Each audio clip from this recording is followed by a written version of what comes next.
2 days after my work contract was terminated, my wife, the CEO, wrote, "You should have learnt your lessons. Resume now." I replied, "Not happening. I'm the new CEO of your competitor's company." The next day, I found out. I want you to understand something about silence. Real silence. Not the kind that falls over a dinner table when someone says the wrong thing. Not the absence of noise. I'm talking about the silence that wraps around your throat when the person you built your life with looks at you like you're disposable. That's the silence I was sitting in when her text came through. It was a Tuesday, 2 days after she fired me. 2 days after I walked out of the office, our office, with my belongings in a cardboard box like some cliché from a movie I never wanted to star in. The rain hadn't stopped since that afternoon, as if the sky itself was performing my grief, and I was in the apartment we shared, though shared felt like the wrong word now. She hadn't come home. She rarely did anymore. My phone lit up on the coffee table. 2:47 a.m. You should have learnt your lessons. Resume now. 8 words. No punctuation except that period, sitting there like a judge's gavel. Visual. Close-up of the text message. The words, "Learnt your lessons," highlighted. If you've ever had someone reduce years of your life to a lesson they think they taught you, you know the feeling.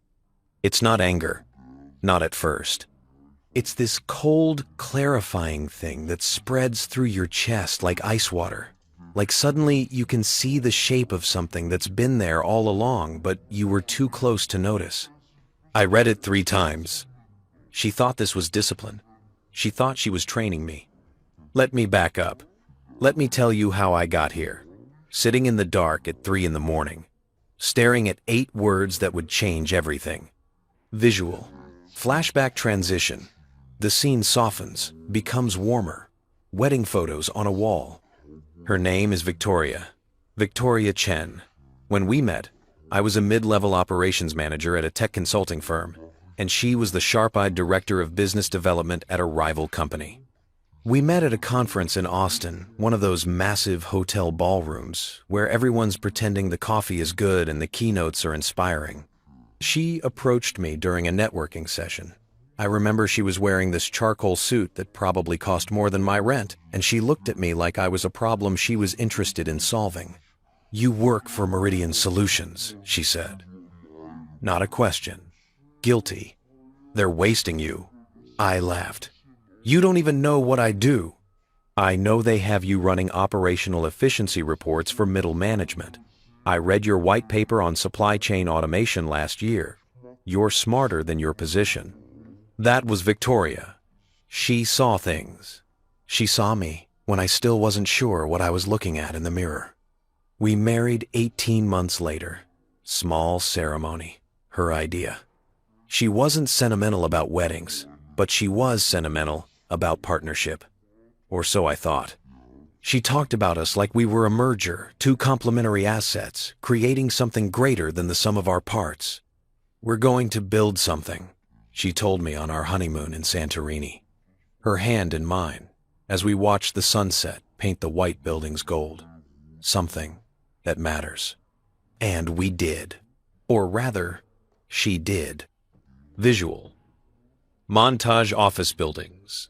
Late nights. Victoria giving presentations. Signing documents. 3 years into our marriage, Victoria launched Chen Dynamics, a strategic consulting firm focused on corporate restructuring and digital transformation. She had the vision, the connections, the ruthless clarity about what companies needed to survive in the new economy. But she needed someone to build the infrastructure, someone to turn her ideas into systems. "Come work with me," she said one night over dinner. "Be my COO. We'll do this together." I should have seen it then. The way she said, "with me," but meant for me. But I was in love. I believed in her. I believed in us. So I left Meridian. I took a pay cut. I poured everything into Chen Dynamics, 70-hour weeks, missed dinners with friends, holidays spent building operational frameworks while Victoria networked at conferences. I didn't mind. This was our dream, right? The company grew fast. Within 2 years, we had 40 employees and contracts with Fortune 500 companies. Victoria was brilliant in client meetings, commanding, persuasive, the kind of presence that made executives twice her age defer to her judgment.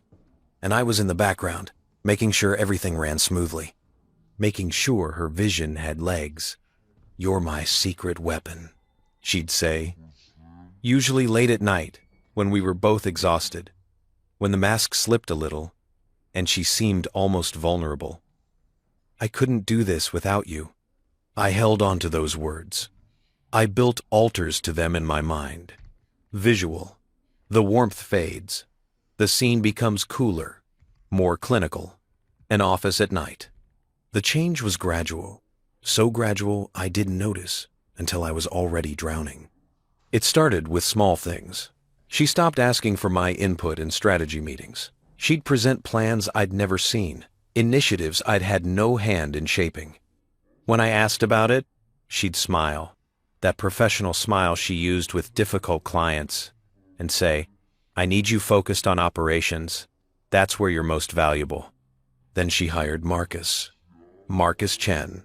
No relation, though Victoria joked about the coincidence. He was a vice president of strategy, pulled from one of the big consulting firms. Young, ambitious, with an MBA from Wharton, and the kind of confidence that comes from never being told no. "We're scaling," Victoria explained. "I need strategic support at the executive level." "That's what I'm here for," I said. "Your operations. This is different." The way she said it. Like operations was somehow lesser. Like the entire infrastructure I'd built, the thing that allowed her to scale in the first place, was just maintenance. Marcus started appearing in photos on the company's social media. Marcus at client dinners. Marcus at board presentations. Marcus quoted in press releases. I was still working 70-hour weeks. I was still solving the problems no one else wanted to touch. But I was becoming invisible. Visual, a man's reflection in a computer screen. Barely visible, as others meet in the background. 6 months ago, she stopped coming home most nights. "Client crisis," she'd text, staying at the hotel near the office. I'd find hotel receipts. Always the same hotel. The Whitmore. Downtown. Premium suite. I'm not stupid. But I was in love. And love makes you perform Olympic-level mental gymnastics. Maybe she really was working. Maybe I was being paranoid. Maybe I should focus on being supportive instead of suspicious. Then came the board meeting. We were pursuing a major contract with Vanguard Industries, a restructuring project worth $12 million over 3 years. I'd spent 4 months building the operational proposal, the implementation timeline, the risk assessment. It was meticulous. It was bulletproof. Victoria presented it to the board. She didn't mention my name once. When the board approved it, she thanked Marcus for his strategic vision. I confronted her that night. Not angry, just hurt, confused. "Victoria, that proposal was my work. 4 months of..." "The proposal was a team effort," she said, not looking up from her laptop. "You did the operational components. Marcus shaped the strategy. I synthesized it for the client. I shaped the strategy. I identified the store. This isn't productive." She closed her laptop, finally looked at me. "You're feeling underappreciated. I get it. But this isn't about credit. It's about what's best for the company. I'm your husband and my COO. Which is why you should understand that personal feelings don't belong in business decisions." Personal feelings, as if the years I'd poured into her dream were just feelings. Visual, a close-up of a wedding ring being twisted on a finger. 3 weeks ago, everything came apart. I found out by accident. One of our junior analysts, Sarah, pulled me aside after a meeting. She looked uncomfortable, like she was debating whether to speak. "I probably shouldn't tell you this," she started. "Then don't," I said. I was tired. I didn't want more bad news. It's about the Vanguard contract. The board's asking questions about cost overruns. I frowned. What cost overruns? We're under budget. Not according to the reports Marcus submitted. She showed me. Expense reports I'd never seen. Consulting fees, travel costs, vendor contracts, all inflated. All attributed to operational management decisions. My decisions. Except I'd never approved any of it. I confronted Victoria in her office. Closed door. I had the documents in my hand. What is this? She barely glanced at them. Expense reports. These numbers are wrong. I never approved these vendors. These costs are... Marcus handled vendor relationships for Vanguard. If there's a discrepancy, take it up with him. Victoria, I put the papers on her desk. Someone's cooking the books, and they're putting my name on it. She looked at me then, really looked at me, and what I saw in her eyes wasn't concern or alarm or partnership. It was calculation. The board's conducting an audit, she said calmly. They have questions about operational oversight. Given your role, they're concerned about whether you're the right fit for COO, given the financial irregularities. The floor tilted. You're setting me up. I'm trying to protect the company. If you can't handle the pressure of executive leadership, I built this company with you. You built infrastructure. I built the company. Visual. A door closing. The sound echoes. 2 days later, she fired me. It was Friday afternoon. She did it in the conference room, not her office. Marcus was there. So was our head of HR. We're restructuring the executive team, Victoria said. Her voice was steady, professional, like she was presenting to a client. Your position as COO is being eliminated. We're consolidating strategic and operational functions under a new Chief Strategy Officer role. I looked at Marcus. He didn't meet my eyes. Who gets that role? I asked, though I already knew. That hasn't been finalized. You're firing me. We're offering you a separation package. 3-month severance, continuation of benefits, and a strong letter of recommendation. Victoria, this is a business decision, she said. And then, almost gently, you knew this was possible. Nothing lasts forever. Even marriages, apparently. Visual. Back to the present. The rain. The dark apartment. The phone glowing. So that's where I was when her text came through. 2 days after she fired me. After I'd spent 48 hours cycling through rage and grief and disbelief. After I'd started to wonder if maybe I really was the problem. If maybe I really wasn't good enough. You should have learnt your lessons. Resume now. I stared at those words. Resume. Like it was an order. Like I was an employee she could summon back when it was convenient. And something inside me just stopped bending. I thought about all the late nights, all the times I'd defended her decisions, smoothed over her rough edges with staff, fixed her mistakes without taking credit. I thought about how I'd made myself smaller so she could be bigger. I thought about the hotel receipts, the way Marcus looked at her, the way she said my name now, when she said it at all, like it was an afterthought. And I picked up my phone, but I didn't type what she expected. Visual. Hands typing on a phone, each word appearing on screen with deliberate slowness. Not happening. I'm the new CEO of your competitor's company. I sent it, and for the first time in months, I smiled. Visual. The message shows delivered. Then read. 3 dots appear. Then disappear. The screen goes dark. Because here's what Victoria didn't know, what she couldn't have known because she'd stopped paying attention to anything that wasn't her own reflection. That white paper she mentioned when we met, the one on supply chain automation, I'd updated it, expanded it, built it into a full framework for corporate digital transformation. And I'd been having conversations, quiet conversations, with people who remembered my name when Victoria had started erasing it.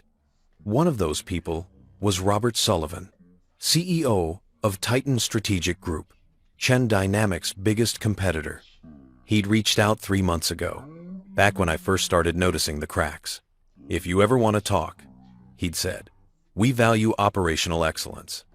I'd ignored him then. Loyalty, love, all those things that mattered when I thought they were mutual. But 2 days ago, sitting in that conference room watching my wife fire me like I was a stranger, I'd made a call.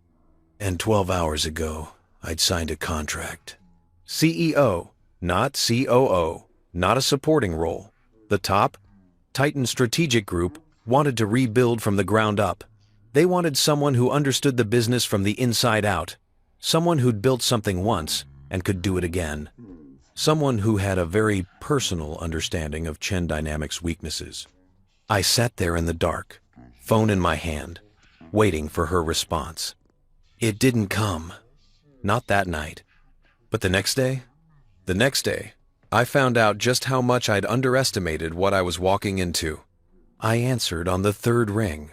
"Congratulations are in order," Robert said.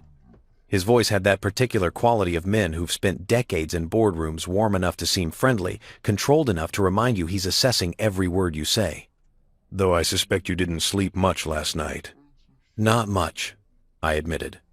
The apartment was still dark, curtains drawn, but gray morning light was starting to leak through the edges.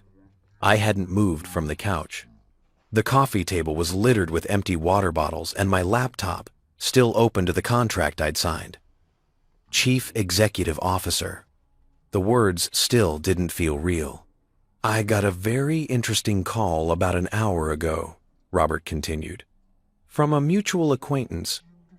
Apparently, someone sent a rather pointed message to Victoria Chen last night."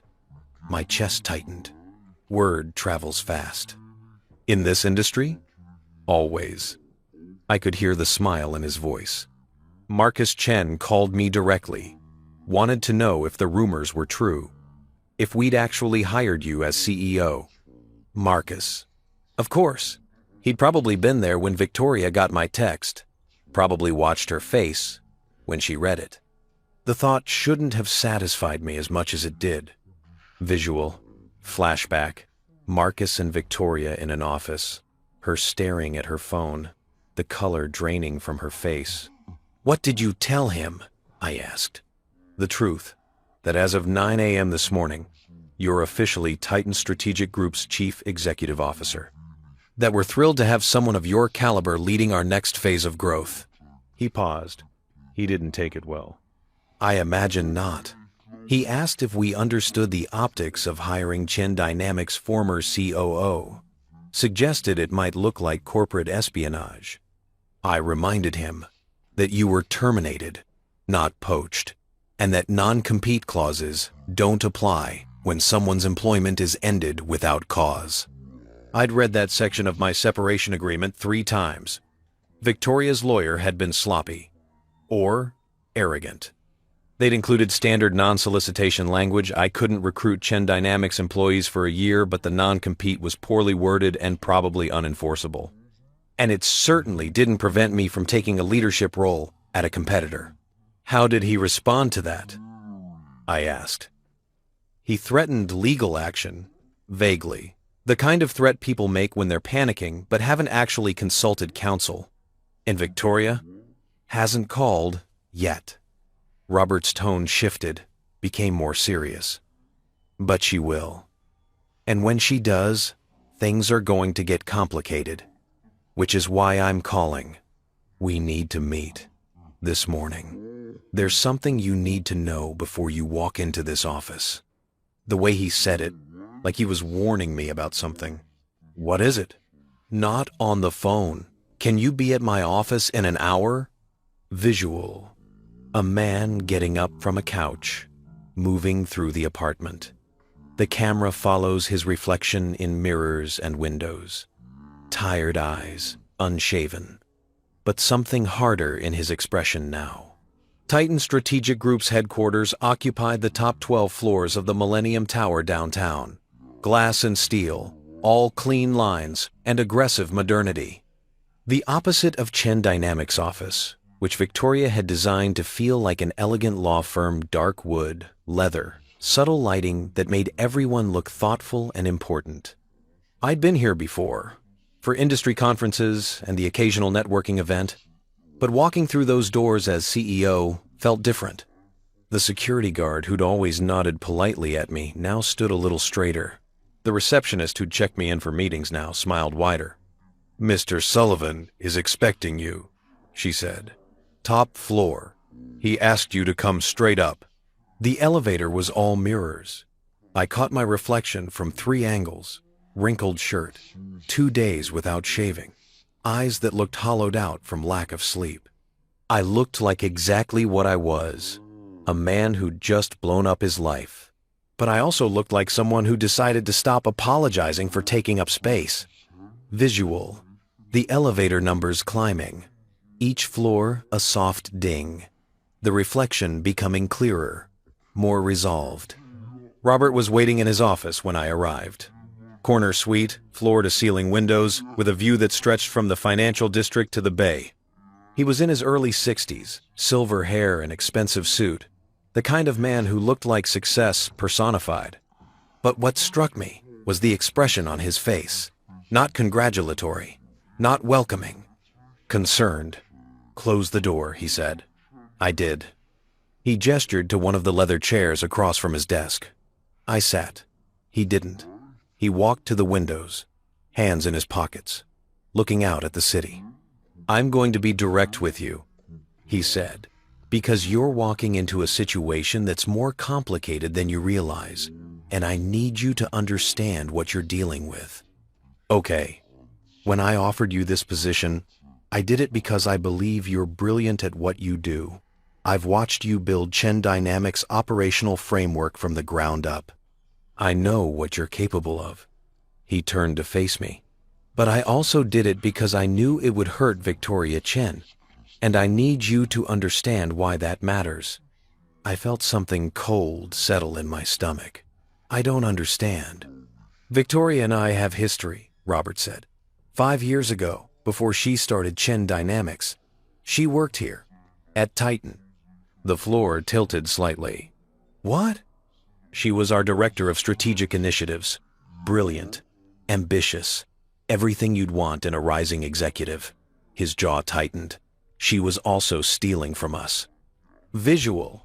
The room seems to darken. Papers spread across a desk. Financial documents. Highlighted sections. Damning evidence. I couldn't speak. Couldn't process what he was saying. She'd been building Chen Dynamics while she was still employed here, Robert continued, using our client lists, our research, our proprietary methodologies. When I confronted her, she resigned before I could fire her, took 3 of our best consultants with her, and 6 of our clients. "Why didn't you sue her?" "We tried. She'd been careful, just careful enough that our lawyers said it would be a long, expensive fight with uncertain outcomes. And Victoria knew it. She knew exactly how far she could push without crossing into actionable theft." He sat down behind his desk now, looking at me with something like pity. "So I let her go, built her little empire. Told myself it didn't matter, but it did. It did." He leaned forward. "And when I heard she'd fired her COO, her husband, I saw an opportunity. A way to hit back at someone who's been eating my lunch for 5 years. I won't lie to you about that. I hired you because you're talented, but I also hired you because you're the one weapon that can hurt her most." I should have been angry. Should have felt used, manipulated, like a pawn in someone else's game. But all I felt was a strange, cold clarity. "You're telling me this now because you need to know what you're getting into. Victoria Chen doesn't lose gracefully. And when she realizes what we're doing, when she sees that you're not just working for a competitor, but for me, she's going to come at you with everything she has." Visual. A chessboard. Pieces moving. A queen being cornered.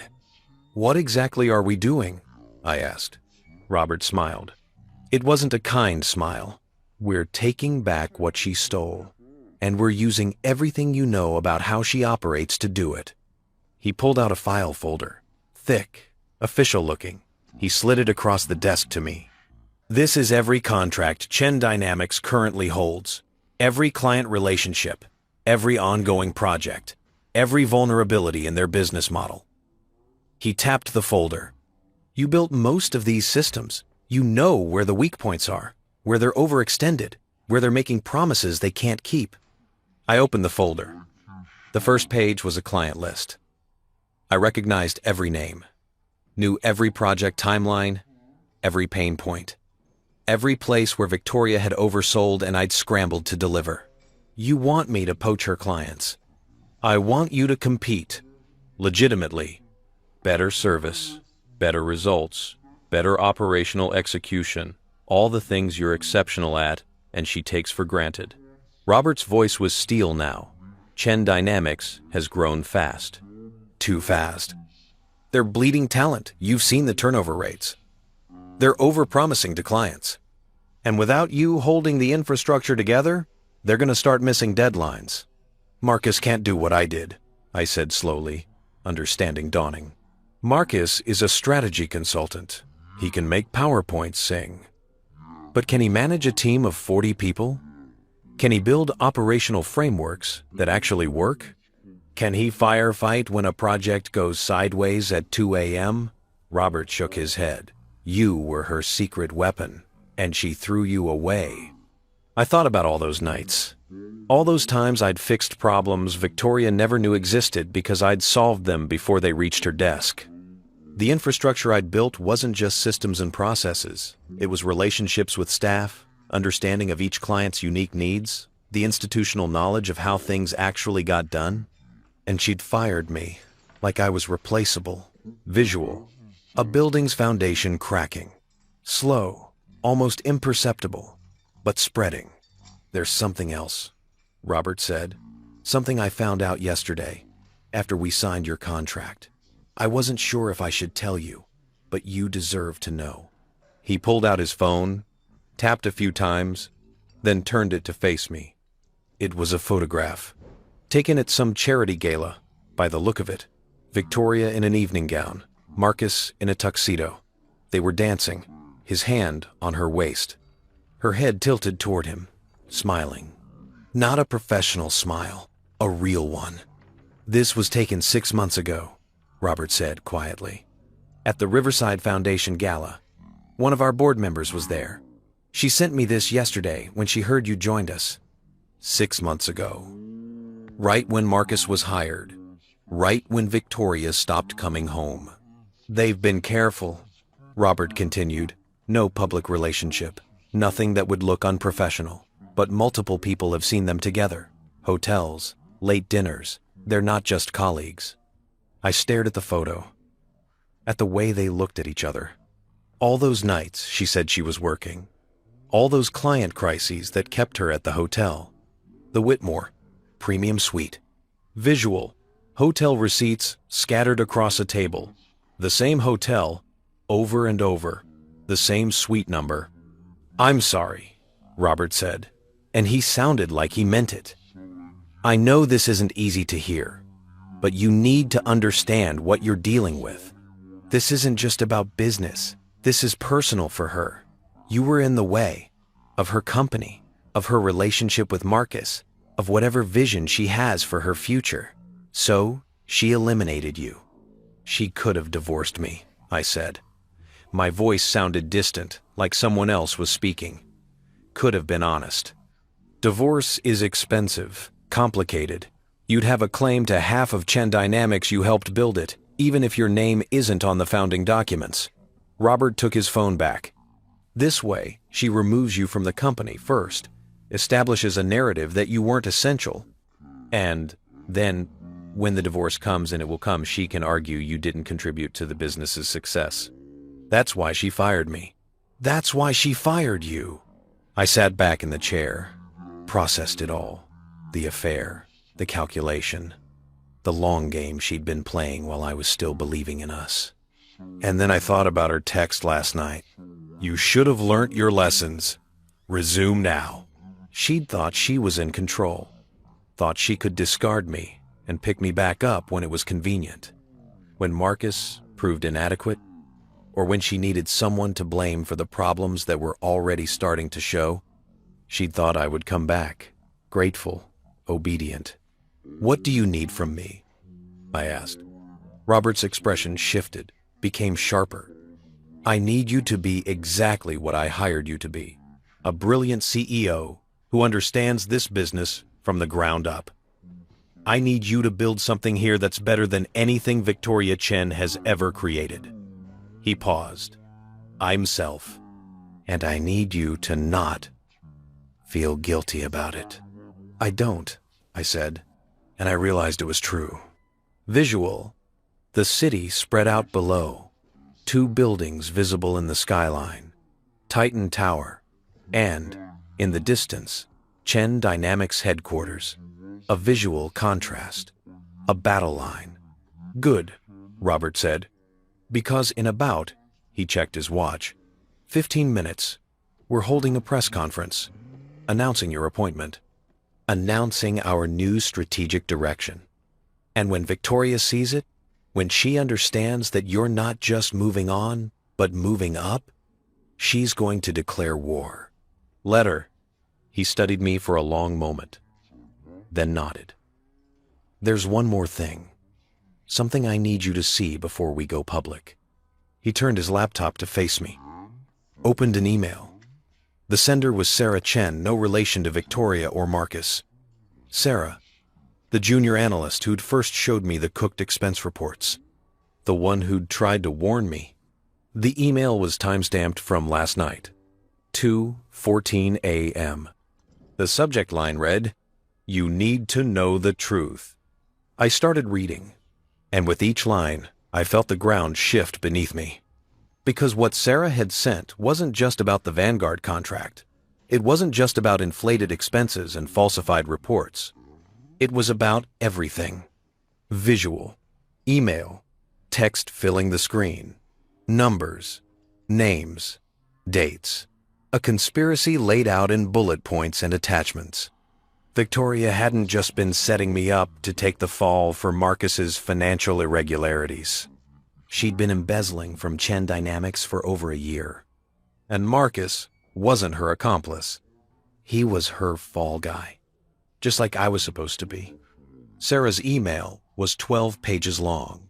I read it twice before the press conference, standing in Robert's office while he made calls to board members, preparing them for what was about to become very public. My hands were shaking. Not from fear. From the sheer crystalline rage that comes when you finally see the complete picture of how thoroughly you've been used. Chen Dynamics maintains 3 operational accounts, Sarah had written. Primary operating, client escrow, and project reserves. Standard structure. But 6 months after you built the accounting framework, a 4th account was created, labeled Strategic Development Fund. You weren't copied on the authorization. I remembered the framework I'd designed. Triple redundancy, transparent tracking, audit trails for every transaction over $5,000. It was airtight, or it should have been. The Strategic Development Fund is real, Sarah continued. It's registered with the bank, board approved, everything legitimate on paper. Victoria presented it as a vehicle for investing in growth opportunities, new hires, technology infrastructure, business development. The board authorized a quarterly allocation of 8% of net revenue. 8%. On Chen Dynamics' current revenue, that was roughly $200,000 per quarter. Not huge, but not insignificant. Here's the problem, Sarah wrote. The money going into the fund matches the authorization, but the money coming out doesn't match any growth investments I can track. I started noticing it 4 months ago when I was reconciling vendor payments. We supposedly spent $85,000 on a CRM system upgrade, but I manage vendor relationships. No such upgrade happened. Visual, a spreadsheet, red numbers, Transactions that lead nowhere. She'd attached documentation, invoice after invoice for services that were never rendered, products that were never delivered, consultants who didn't exist, all paid from the Strategic Development Fund. All approved by Victoria Chen and countersigned by Marcus Chen. Over 18 months, approximately $1.2 million had disappeared. I couldn't figure out where the money was going, Sarah wrote, until I cross-referenced the payment dates with Victoria's travel schedule. Every major withdrawal corresponds with a trip she took, sometimes with Marcus, sometimes alone. She'd included travel records, Miami, Singapore, London, Paris, the Maldives, 5-star hotels, first-class flights, restaurants where a single dinner cost more than most people's monthly rent. Some of this might be legitimate business travel, Sarah acknowledged, but not all of it. Not the personal shopping charges I found on the corporate card. Not the wire transfer to a real estate company in Belize. Not the monthly payments to a property management company in Manhattan for an apartment that's not listed in any business records. Manhattan apartment. Monthly payments of $8,000. I think she's building an exit, Sarah concluded. I think she's been siphoning money for over a year, creating assets that aren't tied to Chen Dynamics, preparing for something. And I think when the audit completes, she's going to make it look like Marcus authorized everything. His signature is on every fraudulent invoice. Yours is on the original accounting framework. You're both exposed. Except I wasn't anymore. I was gone, fired, conveniently removed before the audit could implicate me. And Marcus was still there, still countersigning everything Victoria put in front of him. Still the perfect fall guy for when everything collapsed. Visual, a signature on a document. Marcus Chen, over and over, a paper trail leading to a cliff. Why are you telling me this? I'd emailed back, even though I knew she'd taken a massive risk sending this information. Her response came within minutes. Because you tried to warn everyone about the Vanguard discrepancies and got fired for it. Because I've watched you hold this company together while she took credit. Because someone needs to know the truth before she destroys what's left. Someone needs to know. Now I knew. And in 10 minutes, I was going to stand in front of cameras and business reporters and announce my new position while Victoria was almost certainly watching. While she was probably still expecting me to crumble and come back. Ready? Robert appeared at my elbow. He'd been on the phone, but now he was looking at me with sharp assessment. You look like you've seen a ghost. Not a ghost, I said. Just the full picture. Sarah's information? I nodded. It's solid. She's meticulous. If she says the numbers don't add up, they don't add up. Robert was quiet for a moment. We can use this. She's committing fraud. She is. And when it comes out, and it will come out, Chen Dynamics is going to implode. The question is whether we wait for that implosion or whether we accelerate it. He checked his watch. But that's a decision for later. Right now, we have a press conference. And you need to look like the future, not the past. Visual. A bathroom. A man in the mirror, straightening a tie. New suit, perfectly tailored. The transformation from wounded to weapon. The press room was smaller than I expected. Maybe 30 people, business reporters from the major outlets, a few industry bloggers, some analysts who covered the strategic consulting sector. But there were cameras, 3 of them, and the event was being live-streamed. Victoria would be watching. I was certain of that. Robert went first. Standard corporate introduction, the kind of smooth, practiced presentation that CEOs give in their sleep. Titan Strategic Group's history, our market position, our commitment to innovation and operational excellence. Today marks a significant moment in that journey, he said, and I heard the subtle shift in his tone, the one that made reporters lean forward. We're announcing a major leadership transition and a new strategic direction. Effective immediately, Titan Strategic Group has appointed a new Chief Executive Officer, someone many of you know. Someone who's been instrumental in shaping the strategic consulting landscape over the past 5 years. He gestured to where I stood at the side of the stage. Please welcome our new CEO, David Morrison. Visual. Walking onto a stage. Lights bright. Cameras tracking. The weight of eyes. Of judgment. Of opportunity. The applause was polite, professional. I saw a few reporters exchanging glances. They recognized my name, were already making the connection to Chen Dynamics. I took the podium, looked out at the faces, and I spoke. Thank you, Robert. Thank you all for being here. I'd prepared remarks, bullet points about vision and growth and market opportunity. But standing there, feeling the weight of everything I'd learned in the past 72 hours, the prepared speech felt hollow. So I set it aside. I'm not going to pretend this is a routine transition, I said. Most of you know I spent the last 5 years as Chief Operating Officer at Chen Dynamics.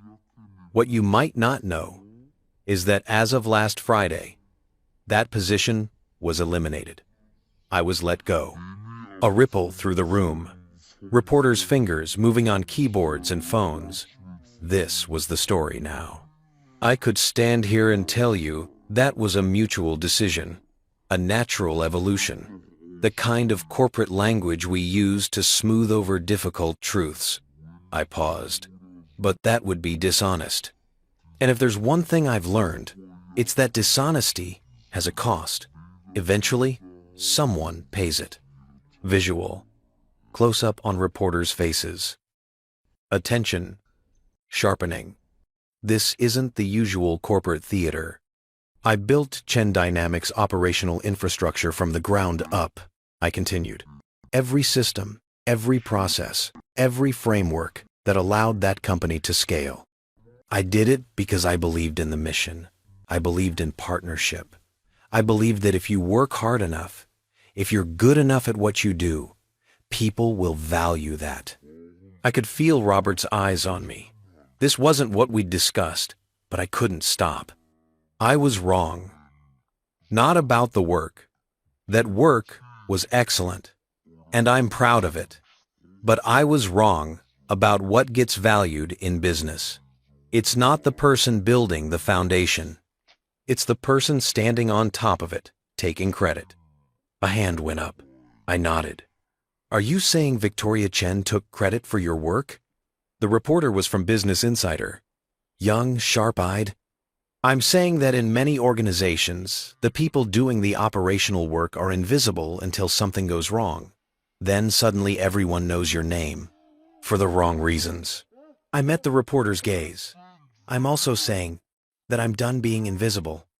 What does that mean for Titan? Another reporter. Forbes. It means we're going to do something different here. We're going to build a consulting firm that values operational excellence as much as strategic vision. That understands you can't have sustainable strategy without flawless execution. That treats the people building the systems as essential, not expendable.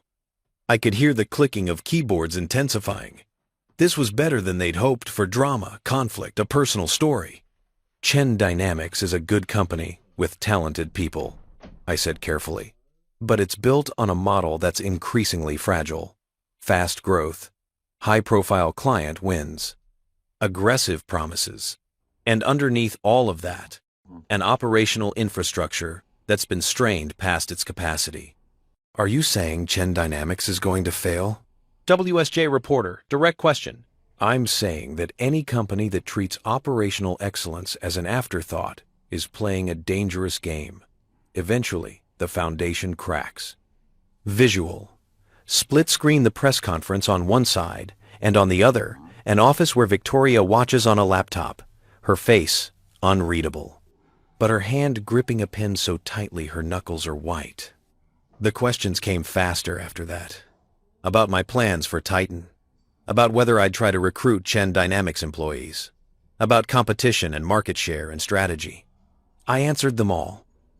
Professionally, confidently, but also honestly. Yes, we'd be competing directly with Chen Dynamics for clients. No, I wouldn't be recruiting their current staff. The non-solicitation agreement was clear.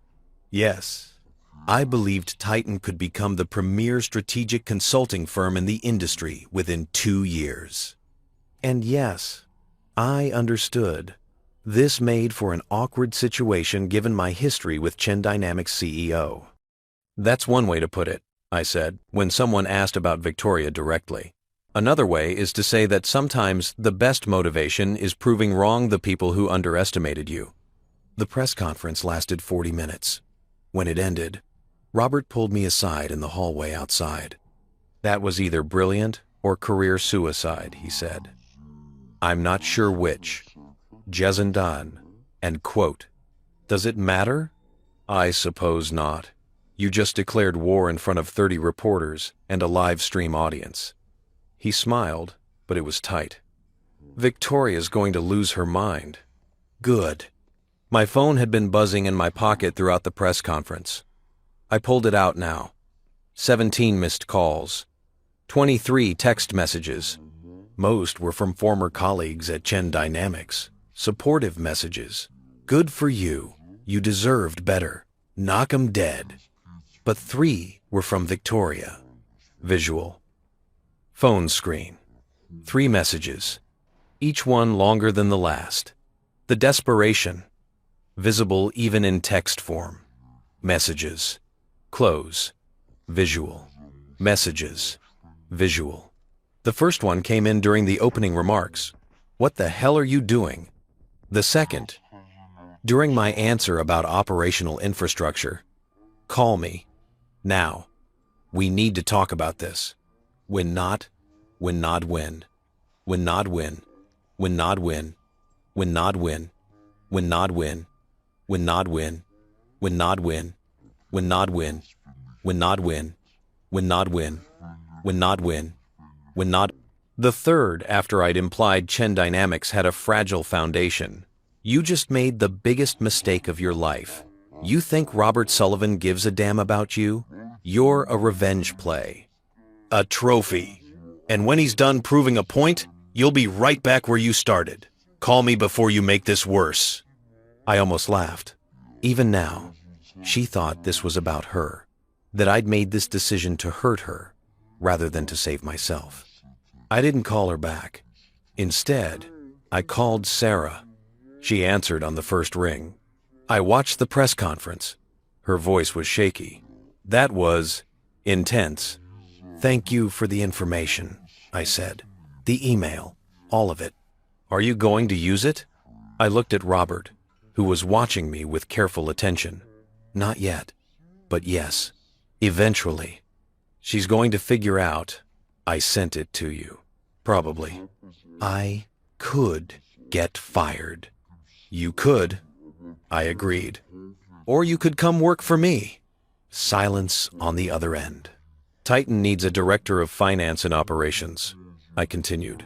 Someone meticulous. Someone with institutional knowledge of how strategic consulting firms actually run. Someone who understands that the numbers tell a story, and you can't lie about math forever. The non-solicitation clause says I can't recruit you. Doesn't say you can't apply for an open position on your own initiative. Doesn't say I can't hire the best candidate for the job. More silence. Then, when do I start? Visual. A chessboard. Pieces moving. A pawn becoming a queen. The rest of the day was a blur. Meetings with Titan's executive team. Introductions to department heads. Strategy sessions about client outreach and competitive positioning. Robert had assembled a solid team, but they'd been directionless for months, waiting for leadership that knew what it wanted to build. I knew exactly what I wanted to build.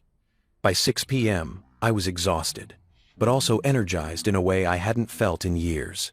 This was mine, not ours, not something I was building for someone else's vision. Mine. I was gathering my things to leave when my phone rang, unknown number. I almost didn't answer, but something made me pick up. David Morrison.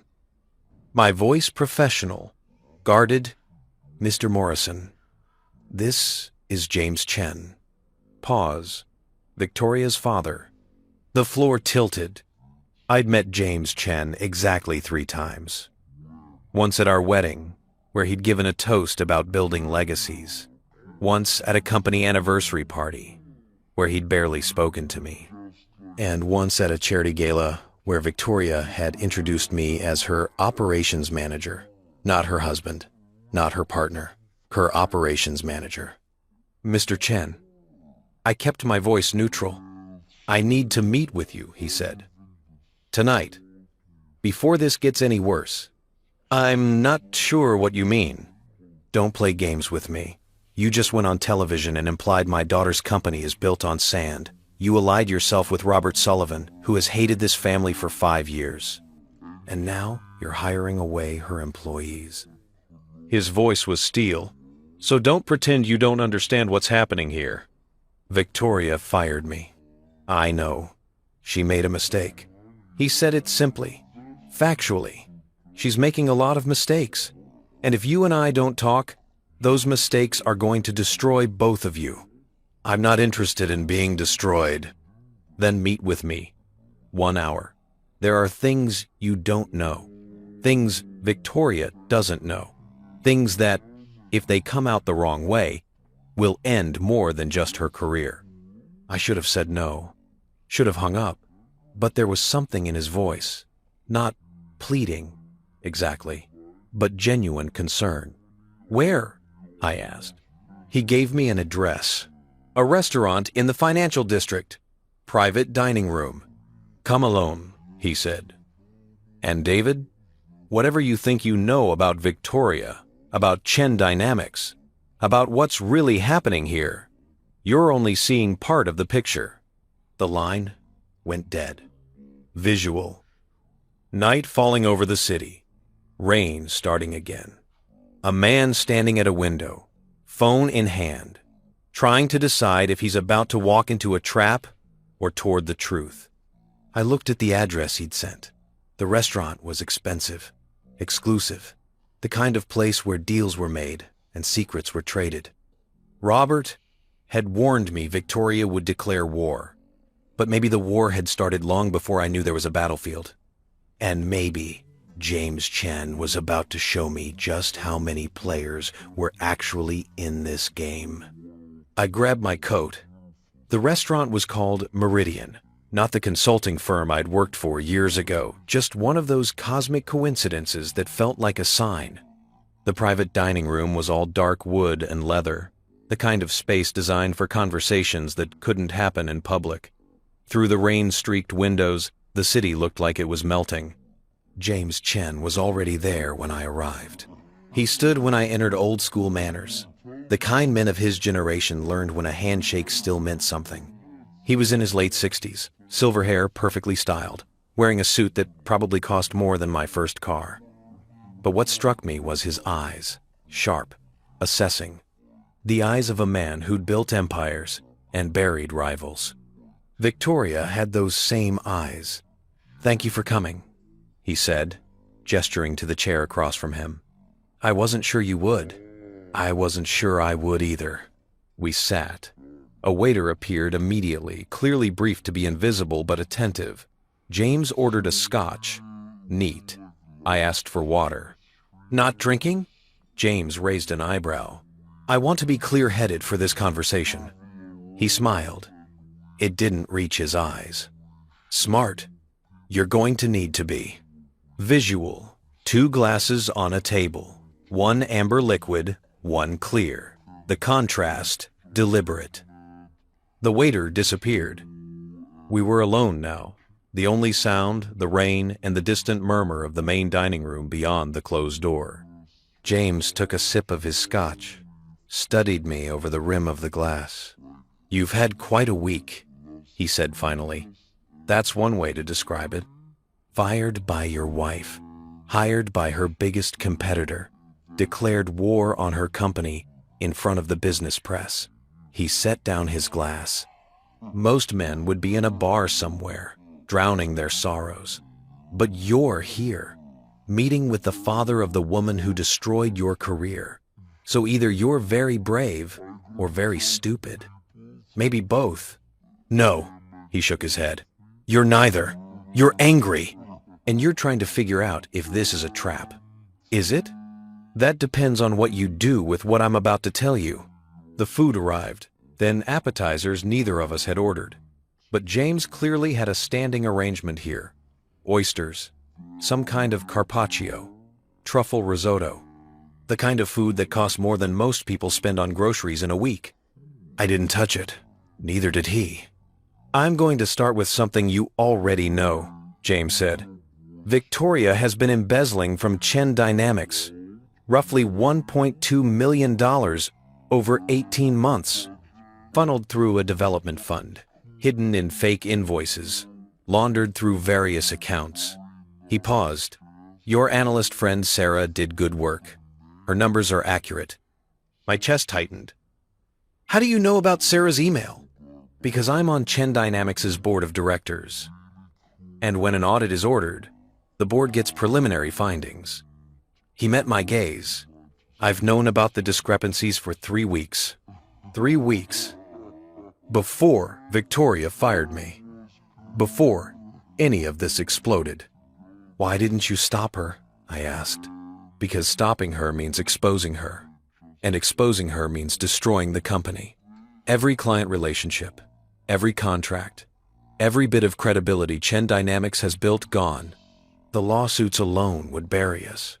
He picked up his scotch again, swirled it. And because she's my daughter, visual. A father's hands, weathered but manicured. A wedding ring, the weight of complicated love. A wedding ring with complicated love. A wedding ring, a wedding ring. A father's hands, a wedding ring, a wedding ring, a wedding ring, a wedding ring, a wedding ring. You're protecting her. I'm trying to, James said quietly. That's why you're here. I need to understand what you want. Revenge? Justice? To watch her burn? Because right now, you're holding a match. And my daughter poured gasoline all over herself. We birding and incline. We birding and incline and incline. I thought about Victoria's text from last night. The dismissiveness, the assumption that I'd come crawling back. What I want, I said slowly, is what I've always wanted. To build something that matters. To be valued for the work I do. To not be treated like I'm disposable. Noble sentiments. But that doesn't answer my question. I don't want to destroy her. The truth surprised me as I said it. But I'm not going to save her either. Not anymore. James studied me for a long moment, then nodded, like I'd passed some kind of test. Let me tell you a story, he said, about my daughter, about how she became the person who could fire her own husband without blinking. Visual. Flashback grainy, like old photographs. A young Victoria, maybe 12 years old, in a private school uniform. Victoria's mother died when she was 11, James began. Cancer. Aggressive. She went from diagnosis to gone in 4 months. And Victoria, she didn't cry at the funeral. Didn't cry after. I took her to therapists, grief counselors. Nothing. She just became harder, more focused. Like she'd decided emotions were a weakness she couldn't afford. I'd known Victoria's mother was dead. She'd mentioned it once, early in our relationship, but she'd never talked about how it happened. I tried to be there for her, James continued. But I was building my own company at the time, Chen Industries, manufacturing and import, export, 70-hour weeks. I told myself she was resilient, that she didn't need me hovering, that she was fine. Dying. But she wasn't. She was 12. Of course she wasn't. He looked down at his glass. By the time she was 16, she was running circles around me. Straight A's, debate team captain, already planning her path to business school. I was proud. I thought I'd raised a fighter. You raised a survivor, I said. I raised someone who learned that the only person you can rely on is yourself. That love is a liability. That showing vulnerability means someone will hurt you. James looked up at me. Does that excuse what she did to you? No, but it explains it. Visual. A young woman standing alone at a grave. Rain falling. No umbrella, not moving. I thought about all the times I'd tried to get Victoria to open up, to share what she was feeling, to let me in past the strategic thinking and the business analysis. She never had, not really. When she started Chen Dynamics, James said, I was her first investor. $2 million. Seed capital. I believed in her vision, but I also saw the warning signs. The way she burned through partners. The way she saw every relationship as transactional. I tried to talk to her about it. What did she say? She said that sentiment was for people who could afford to fail, that she wasn't one of them. The food sat between us, untouched and cooling. Outside, the rain was getting heavier. You want to know why she fired you? James leaned forward. It wasn't about performance. It wasn't even about Marcus, though that's part of it. She fired you because you reminded her that she's capable of loving someone, and that terrified her. I felt something twist in my chest. That's not love. No, he agreed. It's not, but it's the closest she knows how to get. Visual. 2 wedding rings, one still being worn, one in a drawer somewhere. You still haven't told me why I'm here, I said. Why you're telling me all this. James sat back in his chair. The easy storytelling was over. Now we were getting to business. The audit will be complete in 2 weeks, he said. When it is, the board will have to act. And when we act, Victoria will be removed as CEO, probably face criminal charges. Chen Dynamics will collapse. Unless someone steps in to steady the ship. Someone who knows the business inside and out. Someone the clients trust. Someone who can manage the operational side while we restructure the executive team. Understanding hit me like cold water. You want me to come back? I want you to save my daughter's company, and in doing so, give her a chance to fix this without destroying herself. I almost laughed. You're asking me to rescue the woman who fired me? The woman who's been stealing from her own company?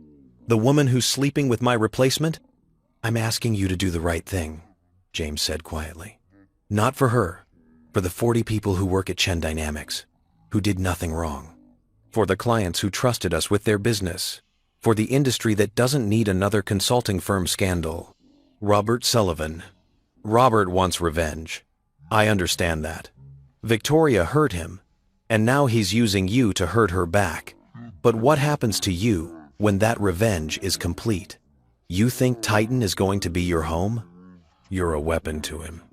And weapons get put away when the war is over. Visual. A chess piece being moved. A pawn advanced. But the board shows it's heading toward a trap. You don't know that. I know, Robert. We've done business for 30 years. He's brilliant, strategic, ruthless when he needs to be. But he doesn't build loyalty. He builds utility. And when you're no longer useful, James made a gesture like sweeping pieces off a board. I wanted to argue, but part of me wondered if he was right. Robert had been clear about why he hired me to hurt Victoria. What happened after that? Here's what I'm proposing, James said. Come back to Chen Dynamics, not as COO, as CEO. Victoria steps down, takes a leave of absence to focus on strategic initiatives. You run the company. You fix the operational problems. You restore client confidence. And in the process, you prove that you're the leader everyone should have recognized all along.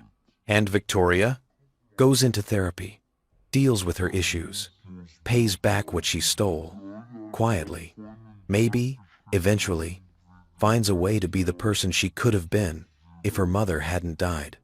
It was a beautiful pitch. Redemptive. Healing. The kind of ending where everyone gets saved. It was also complete bullshit.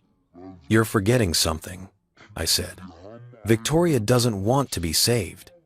And I'm done trying to save people who see that as weakness. You love her. I did love her. Past tense. And that love nearly destroyed me. I stood up. Thank you for dinner. And for the story about her mother. It helps me understand her. But it doesn't change what she did. David, I'm not your weapon against Robert. And I'm not your solution to Victoria's problems. I moved toward the door. She made her choices. I'm making mine. Wait. James's voice was sharp now. Command, not request. There's something else. Something I haven't told you. James's Haftus's problems. I stopped, turned back. He was standing now, too, and for the first time tonight, he looked old, tired. The money Victoria took, he said. It's not just embezzlement. She was supposed to use that fund to pay off a debt. A very specific debt to some very dangerous people. The room suddenly felt colder. What are you talking about? James loosened his tie slightly. A gesture I recognized, buying time to choose words carefully. 4 years ago, Chen Dynamics was failing. Victoria had a handful of clients, but we were hemorrhaging cash. The business model wasn't working. She came to me for another investment. I said no. I told her she needed to pivot or shut down. He paused. So she found other investors. Visual. A contract being signed. But the signature isn't on a standard investment document. It's on something darker. More binding. Private equity? I guessed. Worse. Marcus Chen before he was her strategic VP, before he was her lover. He was a fixer for a venture capital group called Vanguard Partners. Vanguard, the same name as the contract that had triggered all of this. They're not a normal VC firm, James continued. They invest in struggling companies, but their terms are unconventional, high interest, personal guarantees. And if you can't pay, they find other ways to collect. Victoria borrowed from loan sharks. Sophisticated loan sharks. They gave her $3 million. Enough to keep Chen Dynamics alive. Long enough to land real clients. The terms were brutal. 15% annual interest. Personally guaranteed by Victoria. And if she defaulted, they had the right to seize company assets and pursue personal bankruptcy. My mind was racing. The Strategic Development Fund. She wasn't just embezzling. She was trying to make payments. She was making payments. For 3 years, she stayed current. But 6 months ago, she missed one, then another. She's now $800,000 in arrears, and Vanguard is losing patience. Visual, a ledger, payments marked in red, the numbers growing, the pressure mounting. Why are you telling me this? Because Marcus Chen, your predecessor, your wife's lover, he's not just her affair. He's Vanguard's representative. He was sent to Chen Dynamics to monitor their investment. And when Victoria started missing payments, his job changed. He's supposed to extract value any way he can. The pieces were clicking into place. The inflated expenses, the false invoices, Marcus's signatures on everything. He's stealing from her, I said slowly, taking what she owes Vanguard directly from the company. Yes, and when the audit completes, it'll look like Victoria and Marcus conspired to defraud Chen Dynamics together. Vanguard gets their money back through the settlement. Victoria goes to prison, and they walk away clean. I sat back down. My legs felt weak. You wanted to know why she fired you, James said. It wasn't just about Marcus. It was about protecting you. If you were still COO when this exploded, you'd be implicated. Your signatures on the frameworks, your oversight of operations, you'd be the first person prosecutors would look at. So she sacrificed me to save me. In her mind, yes. She thought if you were gone, you'd be safe. that she could handle this alone. James's voice cracked slightly. She was wrong. She can't handle this. It's going to destroy her. Unless someone who knows how to navigate corporate fraud, who has credibility with regulators, who can prove the real source of the theft, unless someone like that steps in to help her. Someone like me. Visual. The rain outside intensifying. Thunder in the distance. A storm building. If I don't come back, I said quietly. What happens to her? The audit completes. The board moves to terminate her. Marcus provides evidence that she authorized everything. Vanguard files a lawsuit to recover their investment. Criminal charges follow. Victoria loses everything. The company, her reputation, probably her freedom. And 40 innocent employees lose their jobs. And if I do come back, you have the operational knowledge to prove what actually happened. You can show the audit committee that the theft originated with Vanguard's representative, not Victoria. You can negotiate a settlement that protects the company. You can save her. It was elegant. A trap disguised as salvation. There's just one problem, I said. To do that, I'd have to leave Titan, break my contract with Robert, make an enemy of the most powerful consultant in the industry, and trust that Victoria won't throw me under the bus the second it's convenient. Yes, and you're asking me to do this because you're her father and you love her. Yes, even though she embezzled from her own company, even though she betrayed me, even though she's proven she can't be trusted.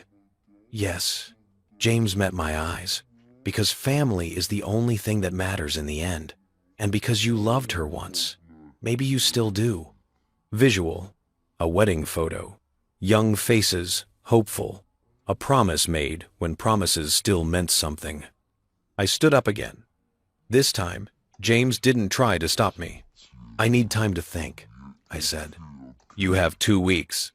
After that, the audit completes, and the choice is made for you. I walked to the door, stopped, with my hand on the handle. Mr. Chen, why did you really invest in Victoria's company? He was quiet for a moment. Because when her mother died, I failed her.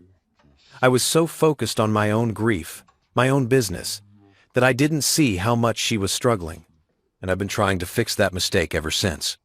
You can't save someone who doesn't want to be saved. No, he agreed. But you can stand by them while they figure out how to save themselves. I left him there, sitting alone in that expensive private dining room with untouched food and the weight of impossible choices. Outside, the rain had turned into a downpour. I didn't have an umbrella. I stood under the restaurant awning, watching water cascade down, and pulled out my phone. One new text from Victoria. My father's going to try to manipulate you. Don't believe him, and don't come back. You're better off where you are. End quote. Even now, even trapped in a nightmare of her own making, she was trying to protect me. Or maybe she was trying to protect herself. I didn't go home that night.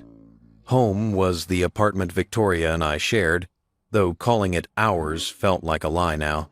Her clothes in the closet, her coffee cups in the cabinet. The life we'd built together, hollow as a stage set. Instead, I checked into a hotel, not the Whitmore. I couldn't stomach the thought of staying in the same place where she'd been with Marcus. I chose something anonymous, a business hotel near the financial district, where people asked no questions and expected no stories. I sat by the window and watched the city wake up. James Chen's words played on repeat in my mind. Family is the only thing that matters in the end. You loved her once. Maybe you still do. Did I? Visual.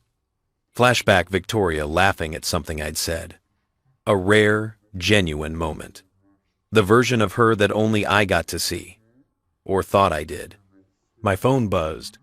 6:47 a.m. A text from Robert Sullivan. Saw your location ping from downtown last night. Late meeting? Hope you're not having second thoughts. We have a strategy session at 9. Don't be late. He was tracking my location. Of course he was. Everyone was tracking everyone in this game. I typed back, "I'll be there." But I didn't move. I just sat there, watching the sunrise paint the buildings gold, trying to figure out when I'd become a chess piece in everyone else's game. Visual, Titan Strategic Group offices, conference room, floor-to-ceiling windows, a team assembled around a table. The strategy session was already underway when I arrived at 9:15. Robert glanced at his watch but said nothing. The message was clear. I was late. I was on probation. "Glad you could join us," he said, voice pleasant but edged with something sharper. "We were just discussing our approach to the Vanguard Industries contract." I froze. Vanguard. Sarah was there. She must have started already, faster than I'd expected. She wouldn't meet my eyes. There were 3 other executives I didn't know yet, all looking at presentation slides on the screen. Chen Dynamics has a $12 million restructuring contract with Vanguard Industries. Robert continued. 3-year timeline, currently 6 months in. "David, you're familiar with this project." "Too familiar. I'd built the entire operational framework." "I am." "Good, because Vanguard CEO reached out to me yesterday. Apparently, they're having concerns about Chen Dynamics' performance. Delays, cost overruns, strategic misalignment." Robert smiled. It wasn't kind. "They're open to hearing alternative proposals." Visual. The presentation slide. Vanguard Industries logo. Project timeline. A contract worth millions. Being dangled like bait. "You want to steal their contract," I said. "I want to provide superior service to a client who's being underserved by their current provider. That's called competition." Robert's eyes met mine. "And you're the perfect person to lead the pitch. You know their needs. You know Chen Dynamics' weaknesses. You can show them exactly why we're the better choice." Around the table, the executives were nodding. This made sense to them. This was business. But I was thinking about what James had told me. Marcus was Vanguard's representative. This wasn't just a contract. This was the lever they were using to destroy Victoria. If I took this pitch, if I helped Robert steal Vanguard Industries from Chen Dynamics, I'd be accelerating Victoria's collapse. The contract was worth 40% of Chen Dynamics' annual revenue. Losing it would be catastrophic. "I need to think about this," I said. The room went quiet. Robert set down his coffee cup very deliberately. "Excuse me?" "This is a significant move. I need to review the ethical implications." "Ethical implications?" One of the executives, a woman named Patricia, VP of Business Development, laughed. "They fired you. They're mismanaging a major contract. What ethical complications could there possibly be?" "David," Robert's voice was steel now. "Can I see you in my office? Excuse us."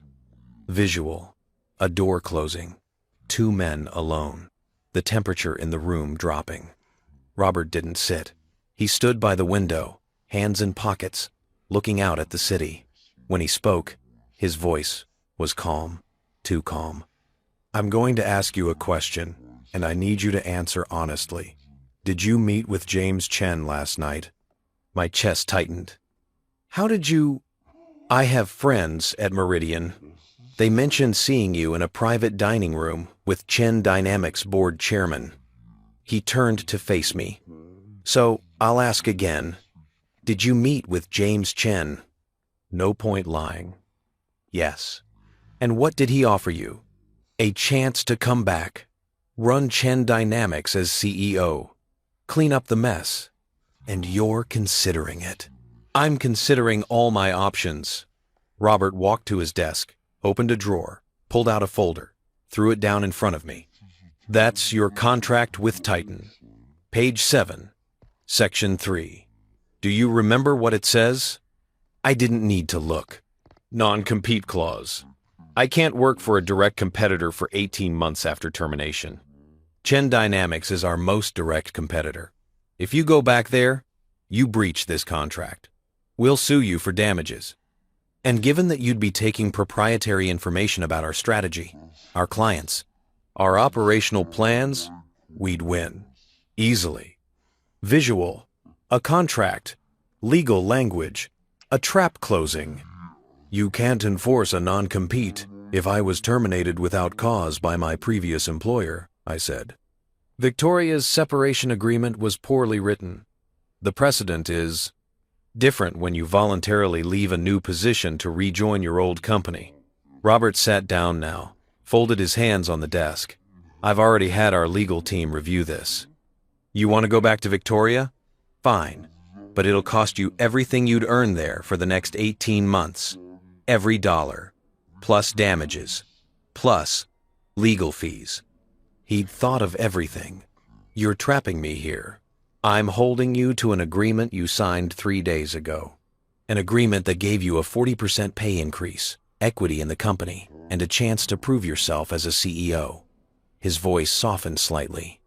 David, I understand James Chen played on your emotions. That's what he does. But you need to see what's really happening here. I'm listening. Victoria Chen is going down. The audit will complete. The embezzlement will go public, and her company will implode. That's not a possibility. It's a certainty. The only question is whether you go down with her or whether you're on the winning side when the smoke clears. And the Vanguard contract is a life raft. If Chen Dynamics loses it, they collapse faster, cleaner. Less collateral damage to innocent employees who'd be better off finding new positions now rather than clinging to a sinking ship. Visual. A ship tilting in dark water. People scrambling.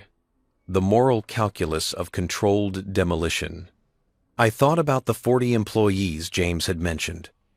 Good people. My former colleagues. Sarah had already jumped ship.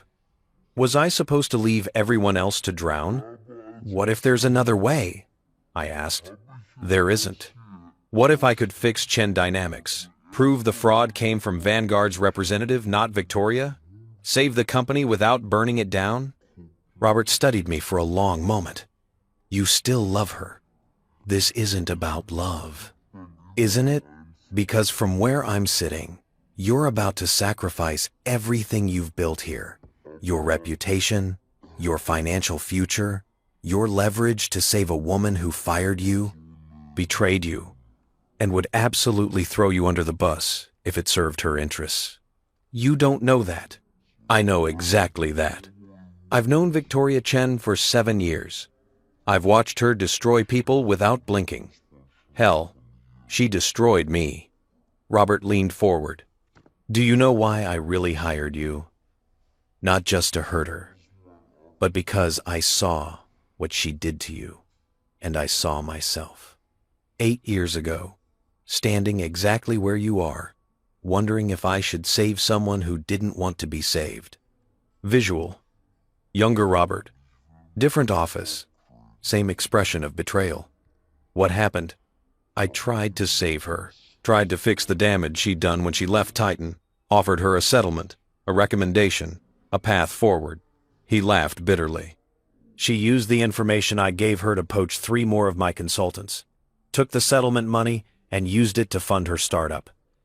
Turned my olive branch into a weapon. I'm not you. No, you're worse. Because you married her. You tied your life to hers, and now you're watching it all unravel and telling yourself you can fix it. Robert stood. You can't. Victoria Chen is a black hole. She'll consume everything around her. Your money, your reputation, your future, and she'll never be grateful. She'll just expect more. I wanted to argue, but I thought about her text last night. Don't come back. You're better off where you are. Even her protectiveness was framed around what I could do for her.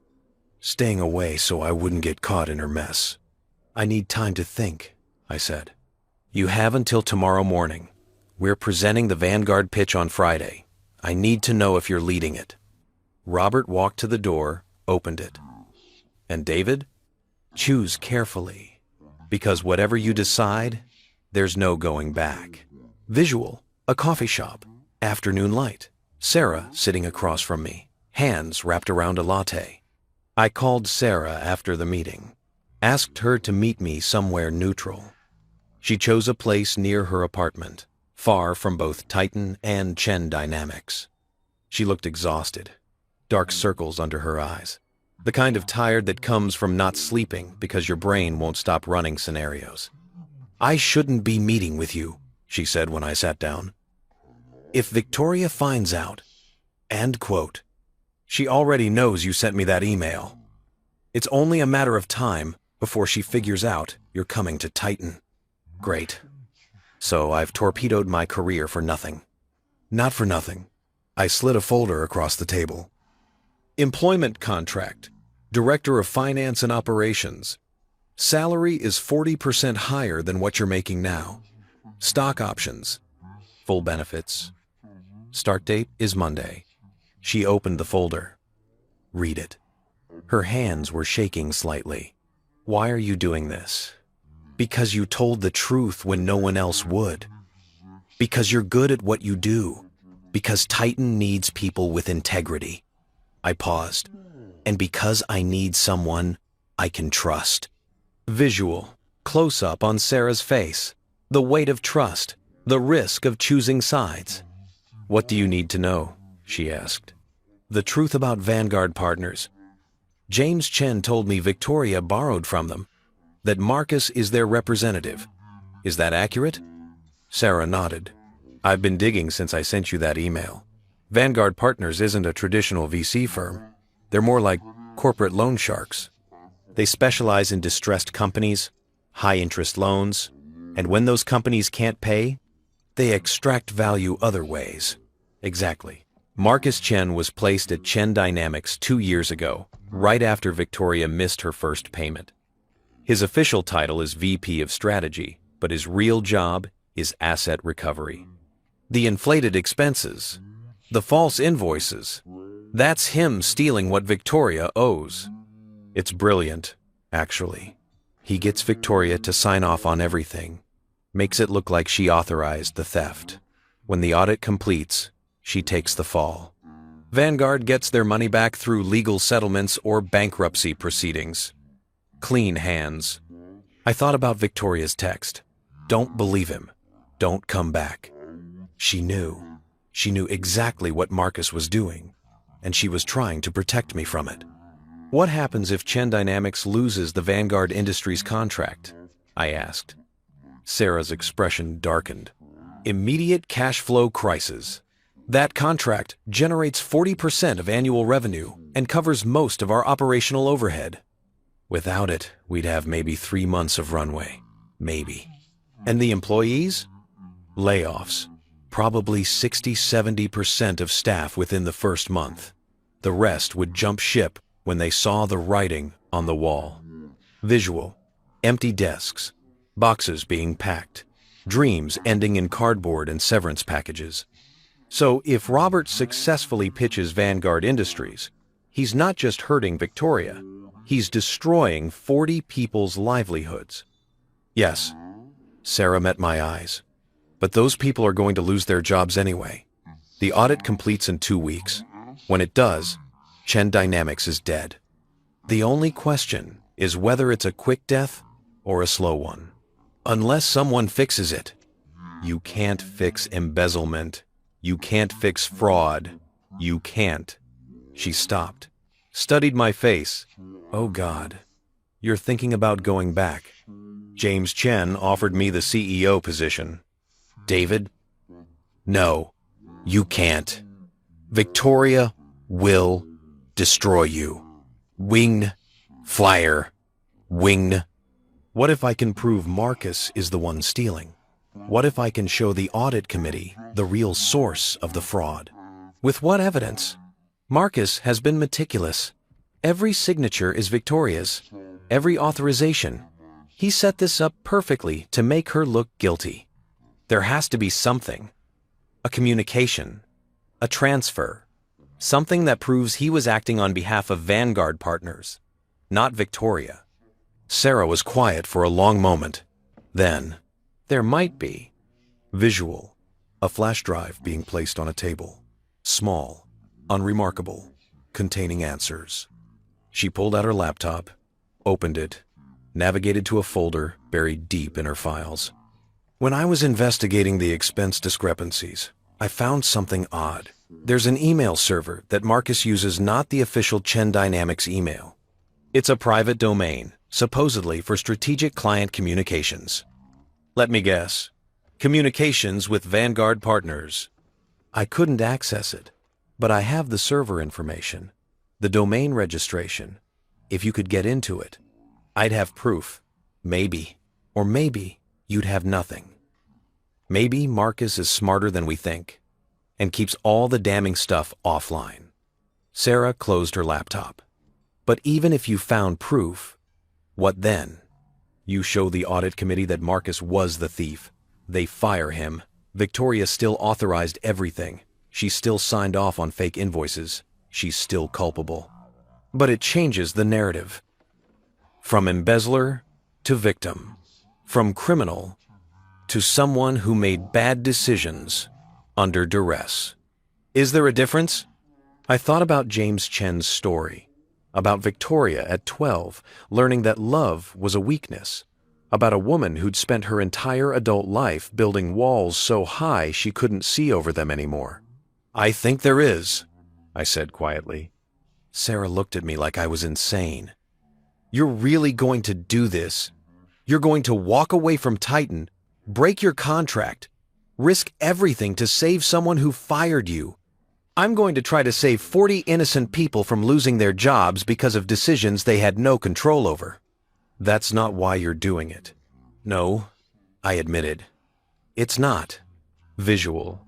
A wedding photo. Still on someone's desk somewhere. A promise that maybe, despite everything, still matters. I can't help you with this, Sarah said. I've already committed to Titan. I've signed the contract. I can't.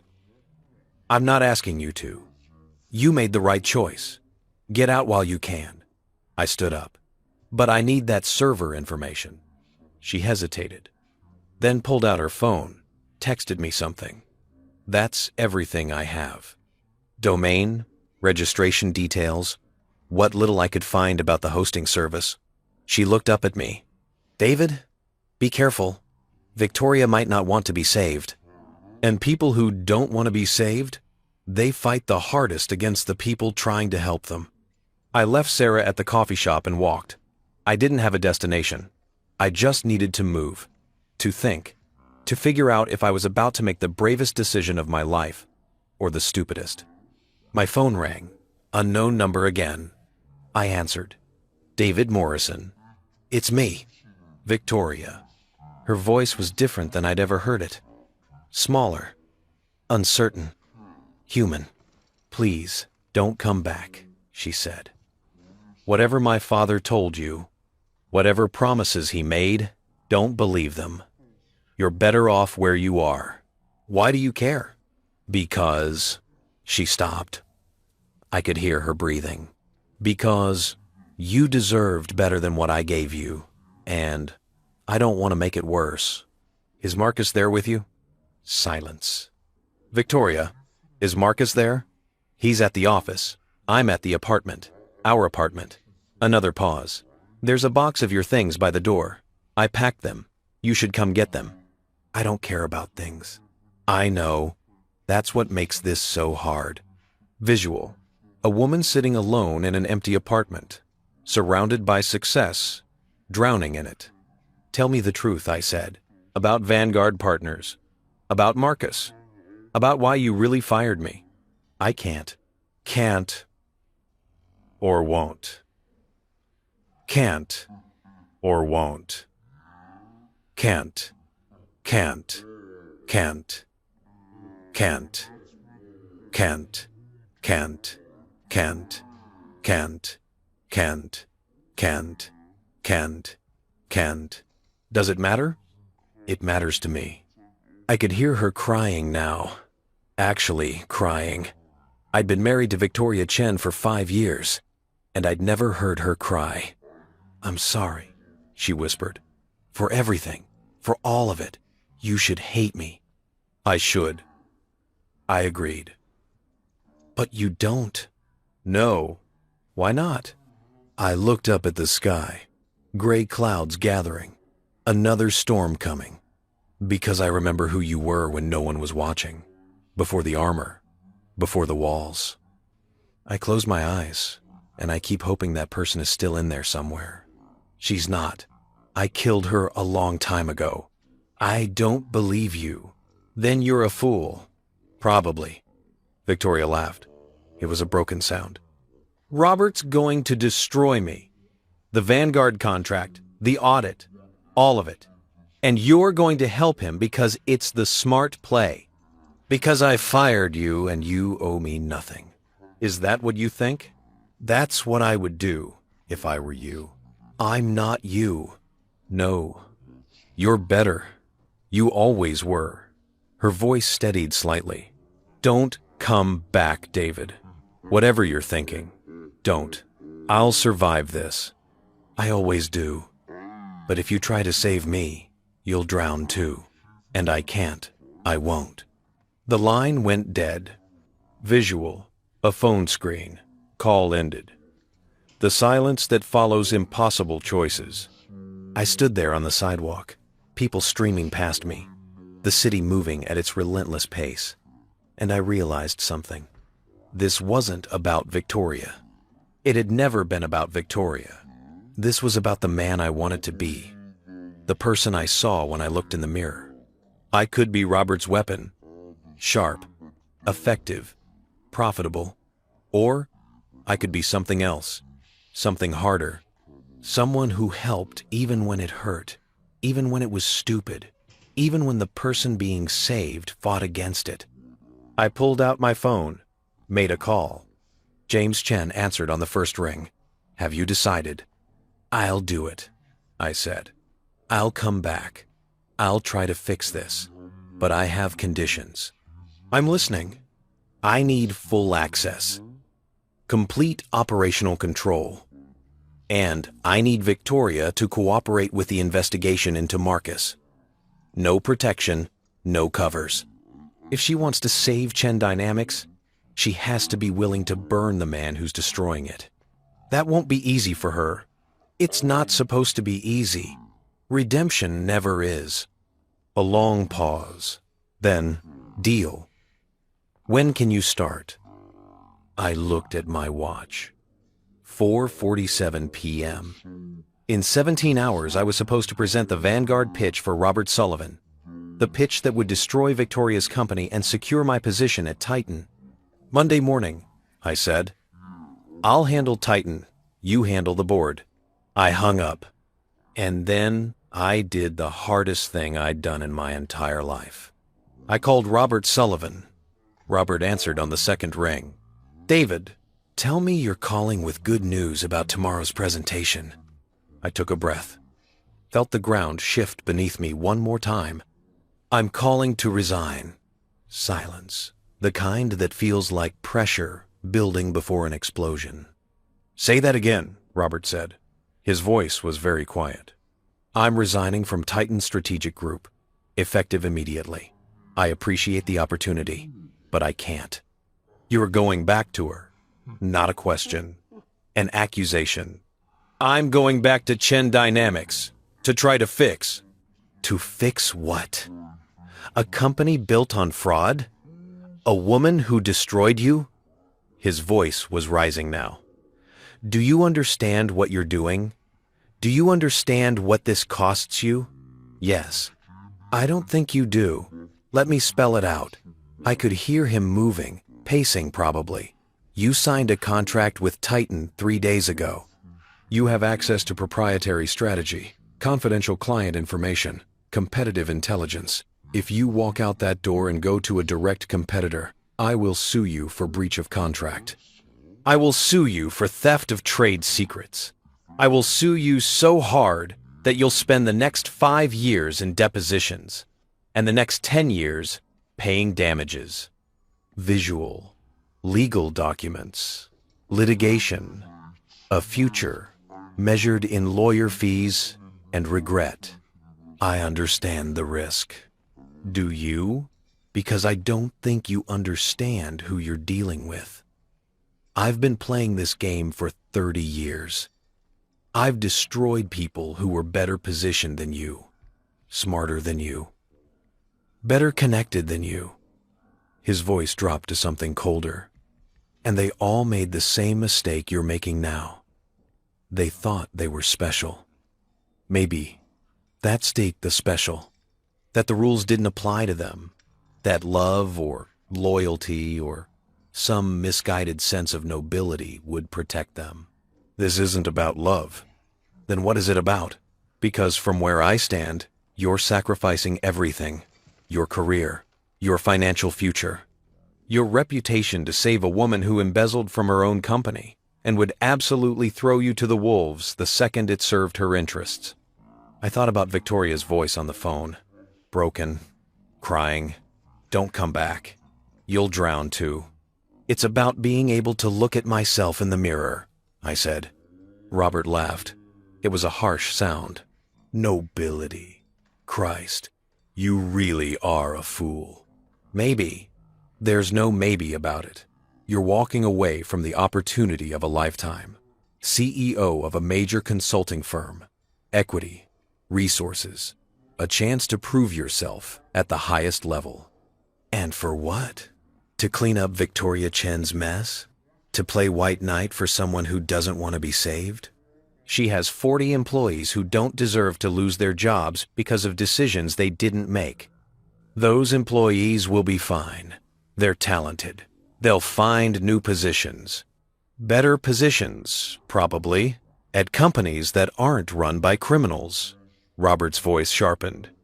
"But you won't be fine, because I'm going to make an example of you. I'm going to make sure everyone in this industry knows what happens when you betray me." Visual. A man's reflection in a dark window. The city behind him. The choice made. The consequences coming. "I'm sorry it has to be this way," I said. "No, you're not. You're choosing this. You're choosing her over everything else. So don't apologize for it. Own it." He paused. "I'll have legal draft the lawsuit. Expect service within 48 hours. And David, I hope she's worth it. Because this is going to cost you everything." The line went dead. I stood there, in the rain, phone in hand, and felt the enormity of what I'd just done wash over me like cold water. I'd quit a job most people would kill for, broken a contract with one of the most powerful men in the industry, made an enemy who had the resources and the will to destroy me. And for what? A marriage that was already over, a company that was drowning in fraud, a woman who'd told me explicitly not to come back. Sarah was right. I was insane. But I was also free. For the first time in months, maybe years, I was making a choice based on who I wanted to be, not who someone else needed me to be. Visual. Rain washing down. A baptism. A cleansing. The old life ending. Something new beginning. Visual. Morning. Chen Dynamics headquarters. The building I'd helped build, helped fill with people and purpose. Walking through the doors feels like stepping back in time. I arrived at Chen Dynamics at 7:30 Monday morning. Early enough that most of the staff wouldn't be there yet. I needed to see Victoria first, privately, before this became a spectacle. The security guard Marcus, ironically, a different Marcus, looked shocked to see me. "Mr. Morrison? I thought you—" "I'm back, temporarily. Is Miss Chen in her office?" "She's been here since 6. Do you need me to—" "I know the way." I walked through the familiar lobby, past the familiar artwork Victoria had chosen abstract pieces about transformation and disruption, up the familiar elevator to the executive floor. My footsteps echoed in the empty hallway. Victoria's office door was closed, light showing underneath. I knocked. "Come in." Visual. An office that used to feel like home. Now, it feels like foreign territory. Victoria behind her desk, looking smaller than I remembered. Dark circles under her eyes. Coffee cups scattered around. She hasn't slept. She looked up when I entered. For a moment, neither of us spoke. "I told you not to come back," she said finally. "I know. I told you it would destroy you." "Probably." She stood up, walked to the window, looked out at the city, the way she always did when she was trying to compose herself. "Robert called me yesterday," she said. "He's suing you for breach of contract. $3 million in damages. He's also filing an injunction to prevent you from working in strategic consulting for 18 months. She turned to face me. "You did this anyway." "Yes. Why?"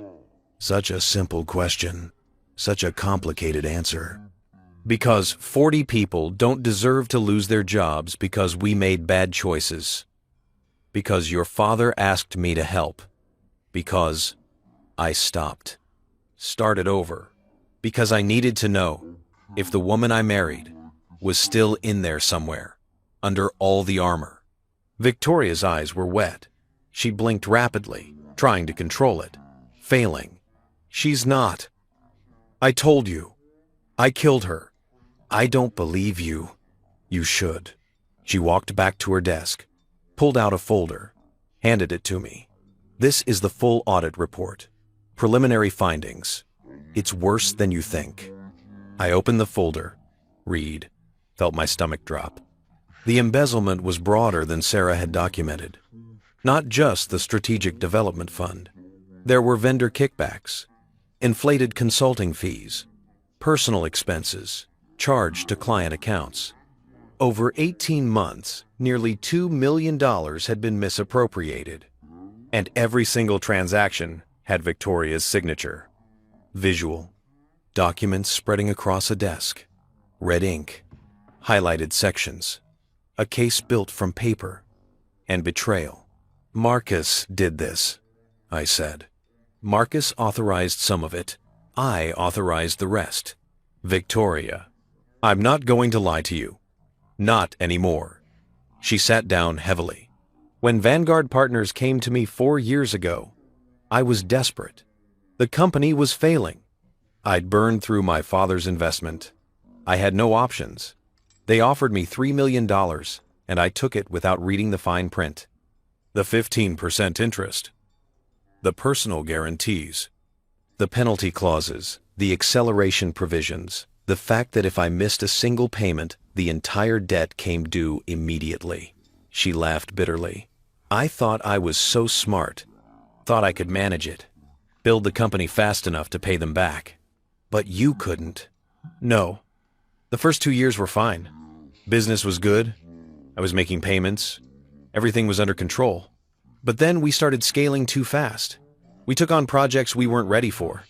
Overpromised to clients. Started burning cash faster than we were bringing it in. I thought about all those late nights. All those times I'd warned her we were growing too aggressively. That we needed to slow down. Build stronger foundations. She'd never listened. 6 months ago, I missed a payment."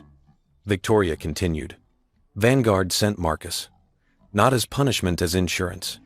He was supposed to help me manage the business, get us back on track. And for a while, he did." Visual. Flashback Marcus, in a suit, charming smile, helpful demeanor, a wolf in consultant's clothing. When did it change? 2 months ago, I missed another payment. Marcus came to my office, closed the door, and told me the truth. That Vanguard didn't want me to succeed. They wanted me to fail. That I was more valuable to them as a bankruptcy liquidation than as a going concern. Because they could seize the assets. Everything. The client contracts, the intellectual property, the staff. They'd sell it off to competitors, probably to Robert Sullivan, ironically, and make back double their investment, plus interest, plus penalties. And Marcus was there to facilitate that. Victoria nodded. He started inflating expenses, creating fake vendors, siphoning money out of the company in ways that looked like my decisions. building a case that I was embezzling so that when Vanguard filed for bankruptcy protection, there'd be criminal charges. I'd go to prison. They'd walk away clean. Why didn't you stop him? How? He had leverage. He knew about every mistake I'd made, every corner I'd cut, every regulatory gray area I'd pushed into. And he made it clear that if I tried to fight back, he'd burn everything down. The company, my reputation, my father's company, because James co-signed one of the loans. Visual, a hand holding a match, standing in a room soaked with gasoline. The threat implicit. So you fired me. So I fired you, Victoria echoed, because you were starting to ask questions, starting to notice the discrepancies. And I knew if you stayed, you'd either figure it out and try to fix it, which would put you in Marcus's crosshairs, or you'd get swept up in the charges when everything collapsed. Either way, you'd be destroyed. You were protecting me. I was protecting myself from watching you get hurt because of my mistakes. She looked at me, really looked at me. I've failed at a lot of things, David. I failed as a CEO. I failed as a wife. I failed at being the person you thought you married. But I wasn't going to fail at keeping you safe. The office felt very quiet. The affair with Marcus, I said. Was it real? Victoria closed her eyes. It was strategic. He made it clear that cooperation would be rewarded, that if I played along, he'd find a way to minimize the damage. I told myself it was just business. Just another transaction. She opened her eyes. But it wasn't, and I hated myself every single time. I should have felt vindicated, relieved that the affair wasn't real, that she hadn't chosen Marcus over me out of genuine desire. But all I felt was sadness. For her, for us, for what we'd both become. I'm here to help you fix this, I said. But I need total honesty. No more secrets. No more protection. If we're going to save Chen Dynamics, I need to know everything. You can't save it. The audit completes in 10 days. When it does, we're going to prove that Marcus Chen was the primary actor in the fraud, that he was acting on behalf of Vanguard partners to deliberately sabotage the company, that you made mistakes, but you weren't the criminal mastermind the evidence suggests. The evidence says otherwise. Evidence can be recontextualized. We just need to find the proof. What proof?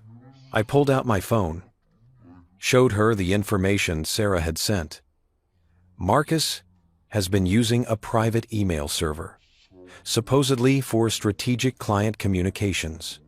But I'm betting he's been using it to coordinate with Vanguard partners. If we can access those emails, we'd have proof of conspiracy. Exactly. Visual. A key. Small. Digital. The lock it opens containing answers. Victoria studied the server information. This is sophisticated. The encryption alone would take weeks to crack. We don't have weeks. We don't need to crack it. We just need to get Marcus to access it in front of us. Once he logs in, we can capture the credentials. How? By giving him a reason to need those emails. By making him panic. I sat down across from her. Does Marcus know I'm back? Not yet. I told the board you were coming on as an independent consultant to help with the audit response. They think you're here to assess operational continuity. Marcus thinks you're just helping me prepare financials. Good. Let's keep it that way. I need you to set up a meeting this afternoon. You, me, Marcus, and the audit committee. Tell them we've found discrepancies we need to discuss. What discrepancies? Vendor payments that don't match our records. Consulting fees that seem excessive. We'll keep it vague, but concerning enough that Marcus thinks we're getting close to uncovering something. Victoria frowned. He'll panic. That's the idea. When people panic, they make mistakes. They reach for insurance. And if his insurance is in those emails, he'll access them. And when he does, we'll be watching. Visual. A trap being set. Pieces moving into position. The hunter becoming the hunted. Victoria was quiet for a long moment. This is risky. If Marcus figures out what we're doing, Then we're in the same position we're in now. Drowning. But at least we're fighting. Robert's gonna sue you into oblivion. Let him. The board might fire both of us when this is over. Probably. We could both end up in prison. Maybe. She smiled. Then, a real smile. Small, sad, but real. You really are insane, she said. I learned from the best. Visual. Conference room. 4 hours later, the audit committee assembled 3 board members, including James Chen, Victoria at one end of the table, Marcus at the other, and me in the middle, with a laptop and a stack of financial documents. Marcus had dressed for this. Expensive suit, confident posture, the expression of a man who thought he was in control. He didn't know I was coming until he walked into the room. I watched his face when he saw me, the micro expression of shock, then calculation, then smooth transition to pleasant surprise. David, I didn't realize you'd be joining us. Last-minute addition, I said. Victoria thought my operational background might help clarify some of the audit findings. Of course. He sat down, perfectly composed. Always good to have another perspective. James Chen was watching both of us carefully. The other board members, Patricia Young and Harold Ross, looked uncomfortable. They knew this was going to be ugly.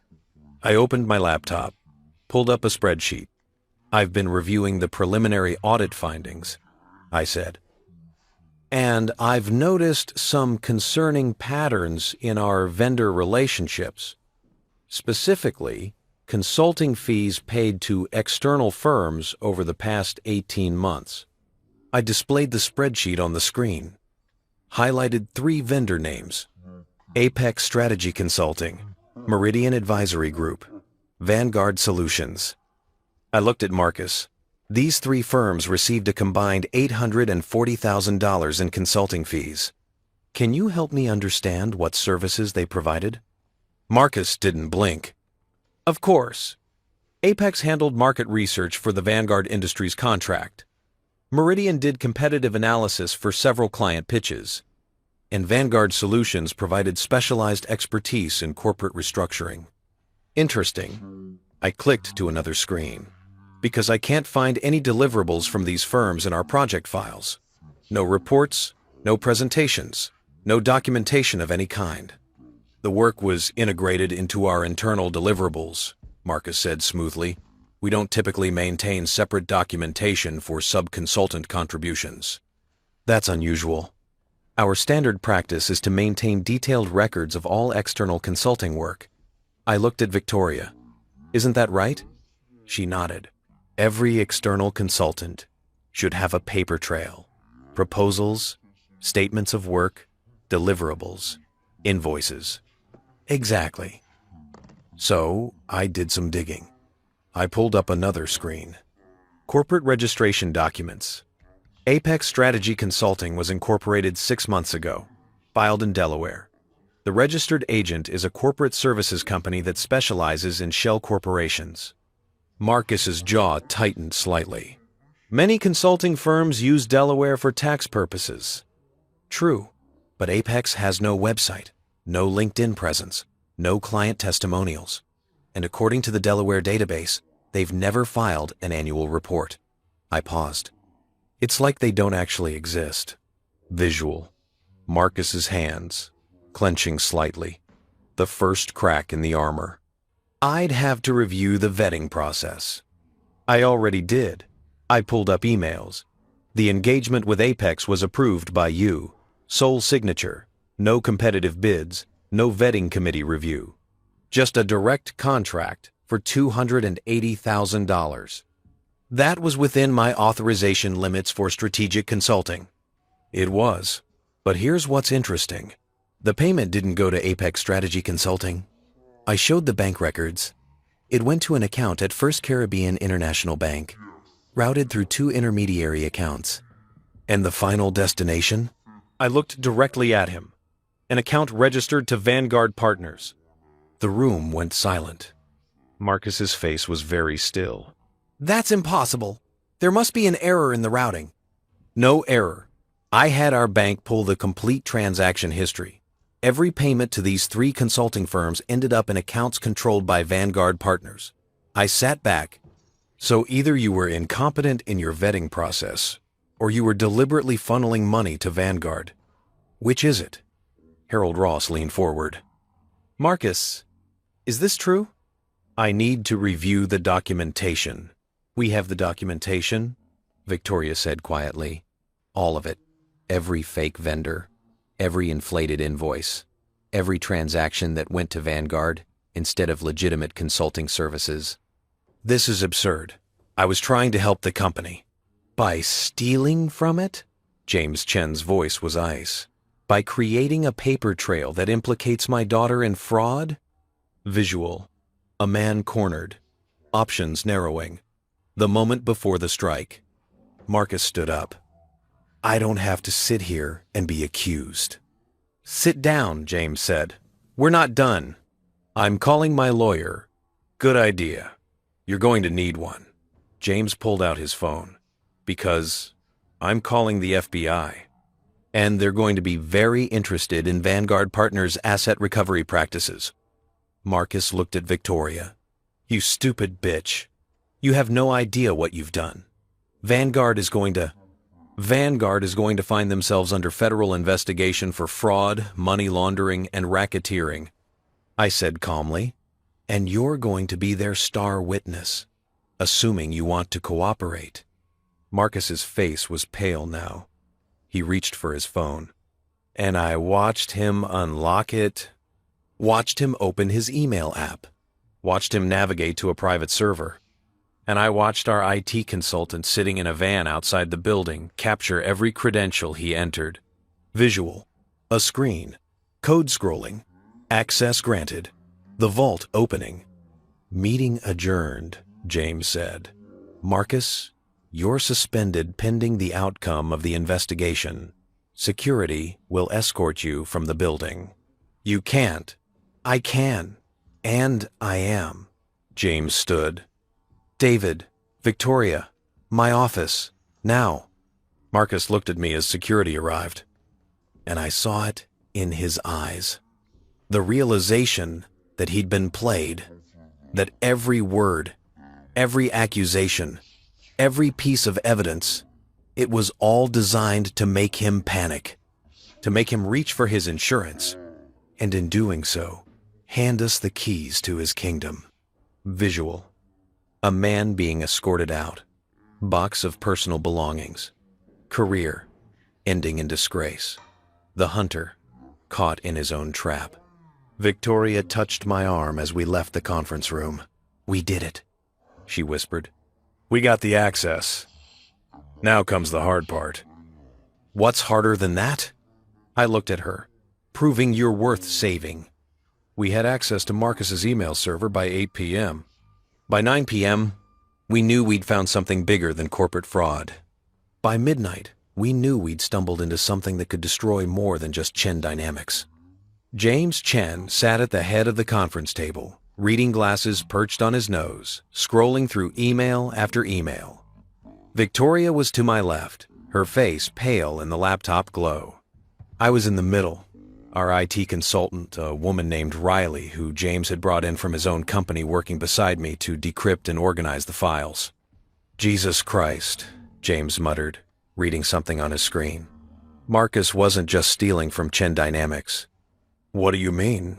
Victoria looked up from her own laptop. I mean, Vanguard Partners has done this before. Multiple times. There's a whole folder here labeled Asset Recovery Protocol. It's a playbook. James turned his laptop around. Chen Dynamics is case study number 17. Visual. Email threads. Dates going back years. Company names. Some I recognized. Most I didn't. A pattern of destruction. I pulled up the folder. Started reading. The protocol was elegant in its brutality. Vanguard Partners would identify struggling companies with valuable assets, client lists, intellectual property, industry relationships. They'd offer emergency financing at predatory rates. Then they'd place someone inside someone like Marcus to systematically sabotage the company while creating a paper trail of fraud that would implicate the CEO. When the company inevitably collapsed under the weight of theft and mismanagement, Vanguard would swoop in. They'd cooperate with prosecutors, offering evidence against the CEO. They'd file bankruptcy protection claims. And they'd acquire the company's assets for pennies on the dollar, then resell them to competitors at massive profit. "How many companies?" Victoria asked quietly. Riley pulled up a spreadsheet. "According to these records, 17 over the past 8 years. Combined asset value of approximately $340 million. Vanguard's total investment? $67 million. Their recovery through liquidation and resale? $890 million. The numbers hung in the air like an indictment. "That's racketeering," James said. "That's systematic fraud on a scale that crosses state lines, probably international lines. This is federal."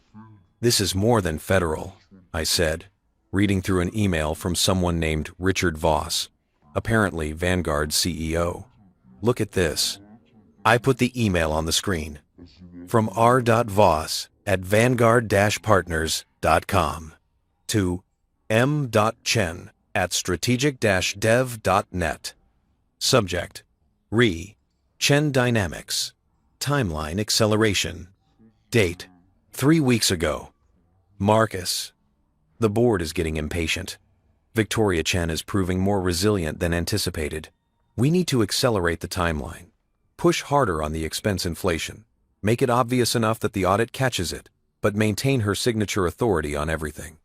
We need her criminally liable, not just negligent. Also, the Morrison problem.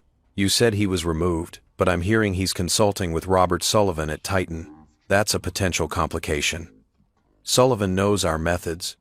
If Morrison gives him insight into Chen Dynamics' operational framework, Sullivan could reverse engineer what we're doing. Handle it. Whatever it takes. RV. Visual.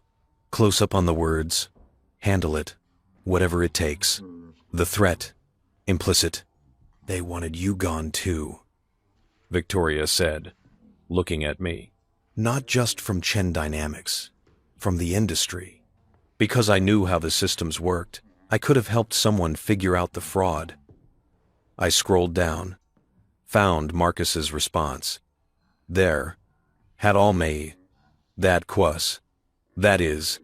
Help Locksness. There. That is. There. That is. There quas. There. There quas. What I wulm. Morrison is contained. Sullivan hired him as CEO at Titan, likely as revenge play against V. Chen. He'll be focused on competing with CD, not investigating internal finances. And even if he did look into it, he'd find V. Chen's signatures on everything. The trail leads to her, not us. Timeline. I can have the expense reports flagged by next week's audit review. That should trigger board action within 10 days. Criminal referral within 30. We'll be in liquidation by Q2. Mick. I felt Victoria's hand find mine under the table. Her fingers were cold. They planned all of this, she whispered. Every step. They were going to have me arrested. They were going to have me arrested. They still might, James said grimly. Your signatures are on those documents. The question is whether we can prove you were coerced, manipulated, or operating under duress when you signed them. I wasn't coerced. I was desperate. Victoria pulled her hand back, wrapped her arms around herself. I took their money, knowing the terms were predatory.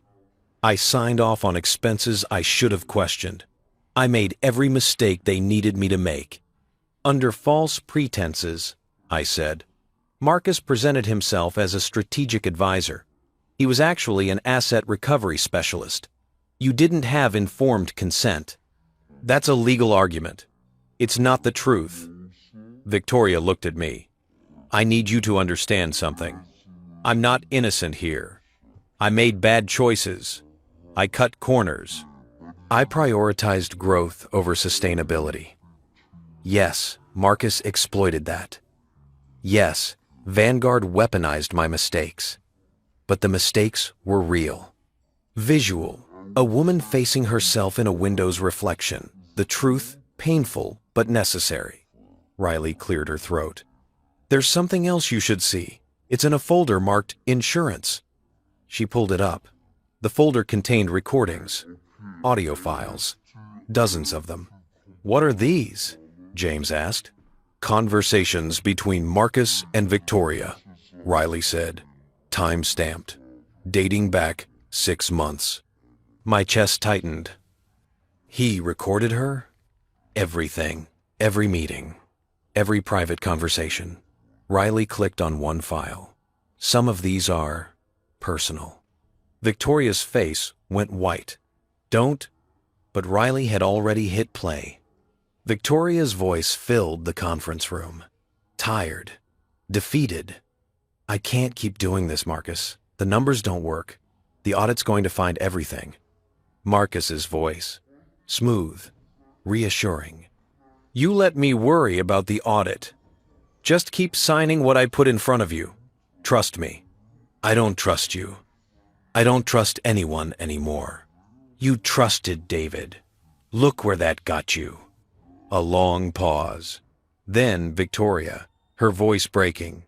David was the only real thing in my life, and I destroyed him to protect him from this, from you, from what I've become. Then make it worth it.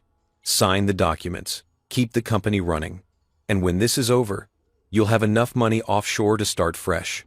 Somewhere Vanguard can't touch you. Riley stopped the playback. The silence in the conference room was absolute. He was offering you a way out, I said slowly. Money, offshore, escape. I never took it, Victoria said. I told him no, multiple times. That's probably in there too. Riley nodded. It is, but there are also recordings where you sound like you're considering it, where you ask about logistics, about how the money would be transferred, about whether you could protect your father's company from liability. Asking questions isn't accepting an offer, James said. No, but it shows intent, or at least prosecutors could argue it does. Riley looked at Victoria. These recordings are going to be complicated for your defense. They show you were aware of the fraud, that you had opportunities to stop it, that Marcus presented you with options, and you didn't immediately refuse all of them. Visual. A recording interface. Waveforms showing conversations. The complexity of human interaction reduced to audio files and evidence. Victoria stood up, walked to the window. The city was dark, except for scattered office lights. Other people working late. Other crises being managed. Here's what I want you to do, she said without turning around. Take these emails. Take the recordings. Take everything that proves Vanguard Partners is running a systematic fraud operation. Give it to the FBI. Let them build their case. Victoria, James started. And include everything that shows my involvement. The signatures. The conversations. The moments where I should have fought harder and didn't. She turned to face us. I'm not going to hide behind legal technicalities. I made choices. I'm going to own them. That's admirable, I said. It's also stupid. You give prosecutors everything, they'll use it. You'll go to prison while Marcus cuts a deal and Vanguard's executives walk away with barely a fine. Then what do you suggest? I looked at the screens, at the evidence spread across 3 laptops, at the story these documents told. We build a narrative, I said. Not a lie, the truth, but presented in a way that shows the complete picture. I'm listening. We show that Vanguard Partners has a pattern of predatory lending and asset stripping. We document 17 previous cases. We prove this is systematic, not opportunistic. We establish that Marcus Chen is a professional asset recovery specialist, not a strategic consultant. We show that he systematically deceived you about his role and intentions. That doesn't erase my signatures, Victoria said. No, but it provides context. You signed documents based on fraudulent representations. You were operating under duress, not physical duress, but economic. You were trying to save a company that was being deliberately destroyed from within. I pulled up the timeline, and here's the key. We can prove when you figured it out. What do you mean? 2 months ago, when Marcus told you the truth about Vanguard's intentions, from that point forward, your behavior changes. You stop signing off on suspicious expenses. You start documenting things more carefully. You separate your personal finances from the company. And I found what I was looking for. An email Victoria had sent to herself. You start building your own evidence. Visual. Email dated 6 weeks ago. From Victoria to Victoria. Subject line. Record. In case I don't survive this. Victoria had written a detailed memo to herself, explaining Marcus's confession, documenting the threats he'd made, describing her decision to fire me, to protect me from the impending collapse, outlining her plan to gather evidence against Vanguard, even while appearing to cooperate. You were building a case, James said quietly. Even then, I didn't know if it would matter. I thought I was too far gone. But I couldn't just give up. I couldn't let them win completely. Victoria looked at me. I just needed time, and I needed you safe. That's why I fired you. That's why I pushed you away. I knew it was ending. I just wanted to make sure you survived it. I stood up, walked over to her. We stood face to face. The window behind us reflecting two people who'd been strangers and lovers and enemies and maybe, somehow, were finding their way to being partners again. We're going to fight this, I said. Together. The right way.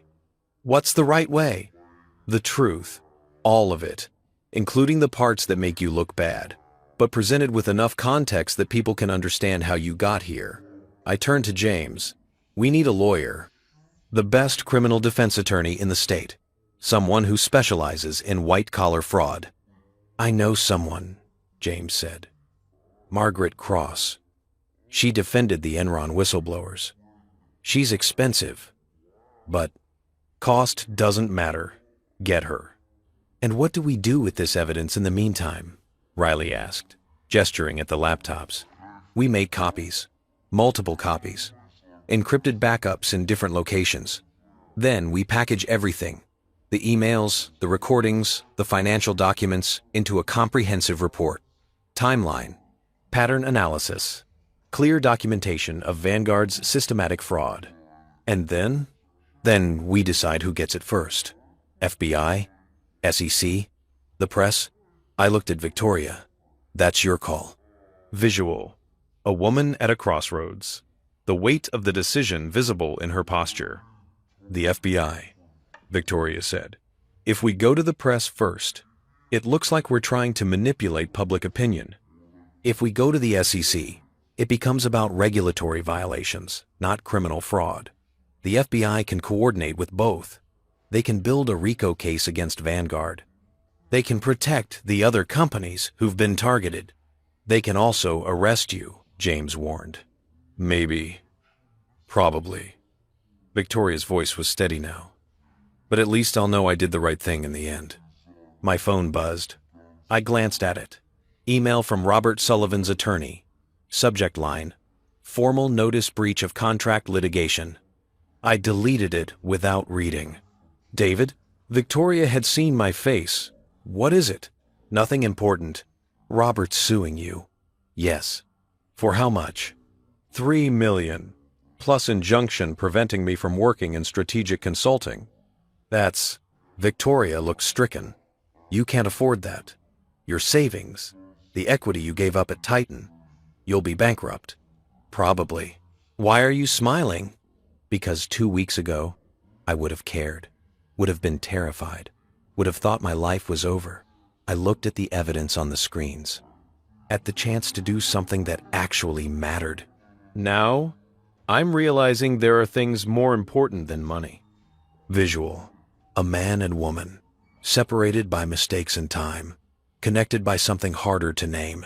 the city lights behind them like stars.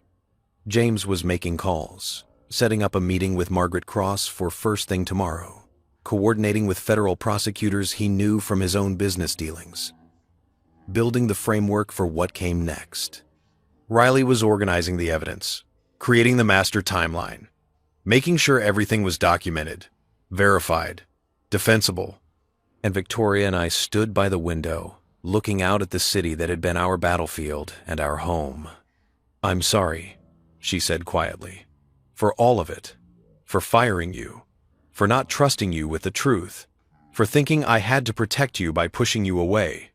I'm sorry, too, for not seeing how much pressure you were under, for not fighting harder to stay, for believing you when you said you didn't need me. I did need you. I just didn't know how to accept help without seeing it as weakness." "Your mother," I said, remembering James's story.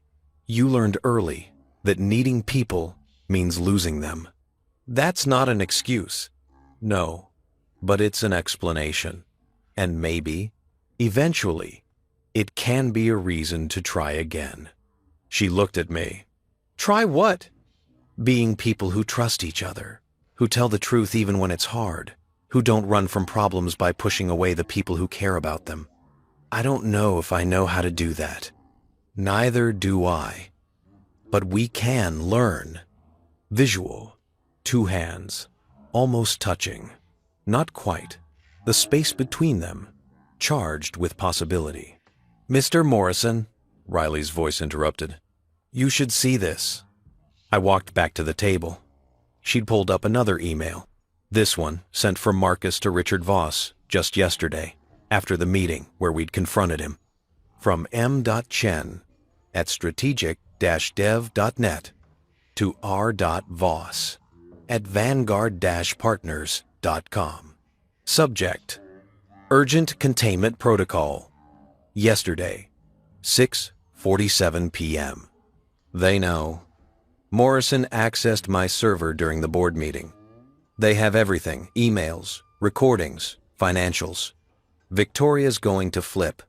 She's going to give you up to save herself. I'm following Protocol 7. Destroying local evidence. Liquidating accessible accounts. Will be offshore within 48 hours. Suggest you initiate your own containment procedures. They're going to the FBI, probably tomorrow.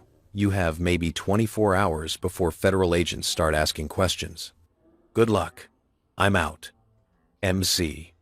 He's running, James said. I looked at the timestamp. Yesterday evening, after we'd escorted him from the building. Where is he now? I asked. Riley pulled up another screen. I've been monitoring his digital footprint. His phone last pinged near SFO San Francisco Airport around midnight. After that, nothing. He's gone. Not necessarily.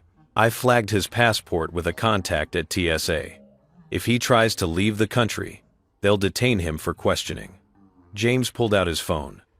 I'm calling the FBI now. If Marcus is preparing to flee, they need to move faster. Victoria was reading the email again.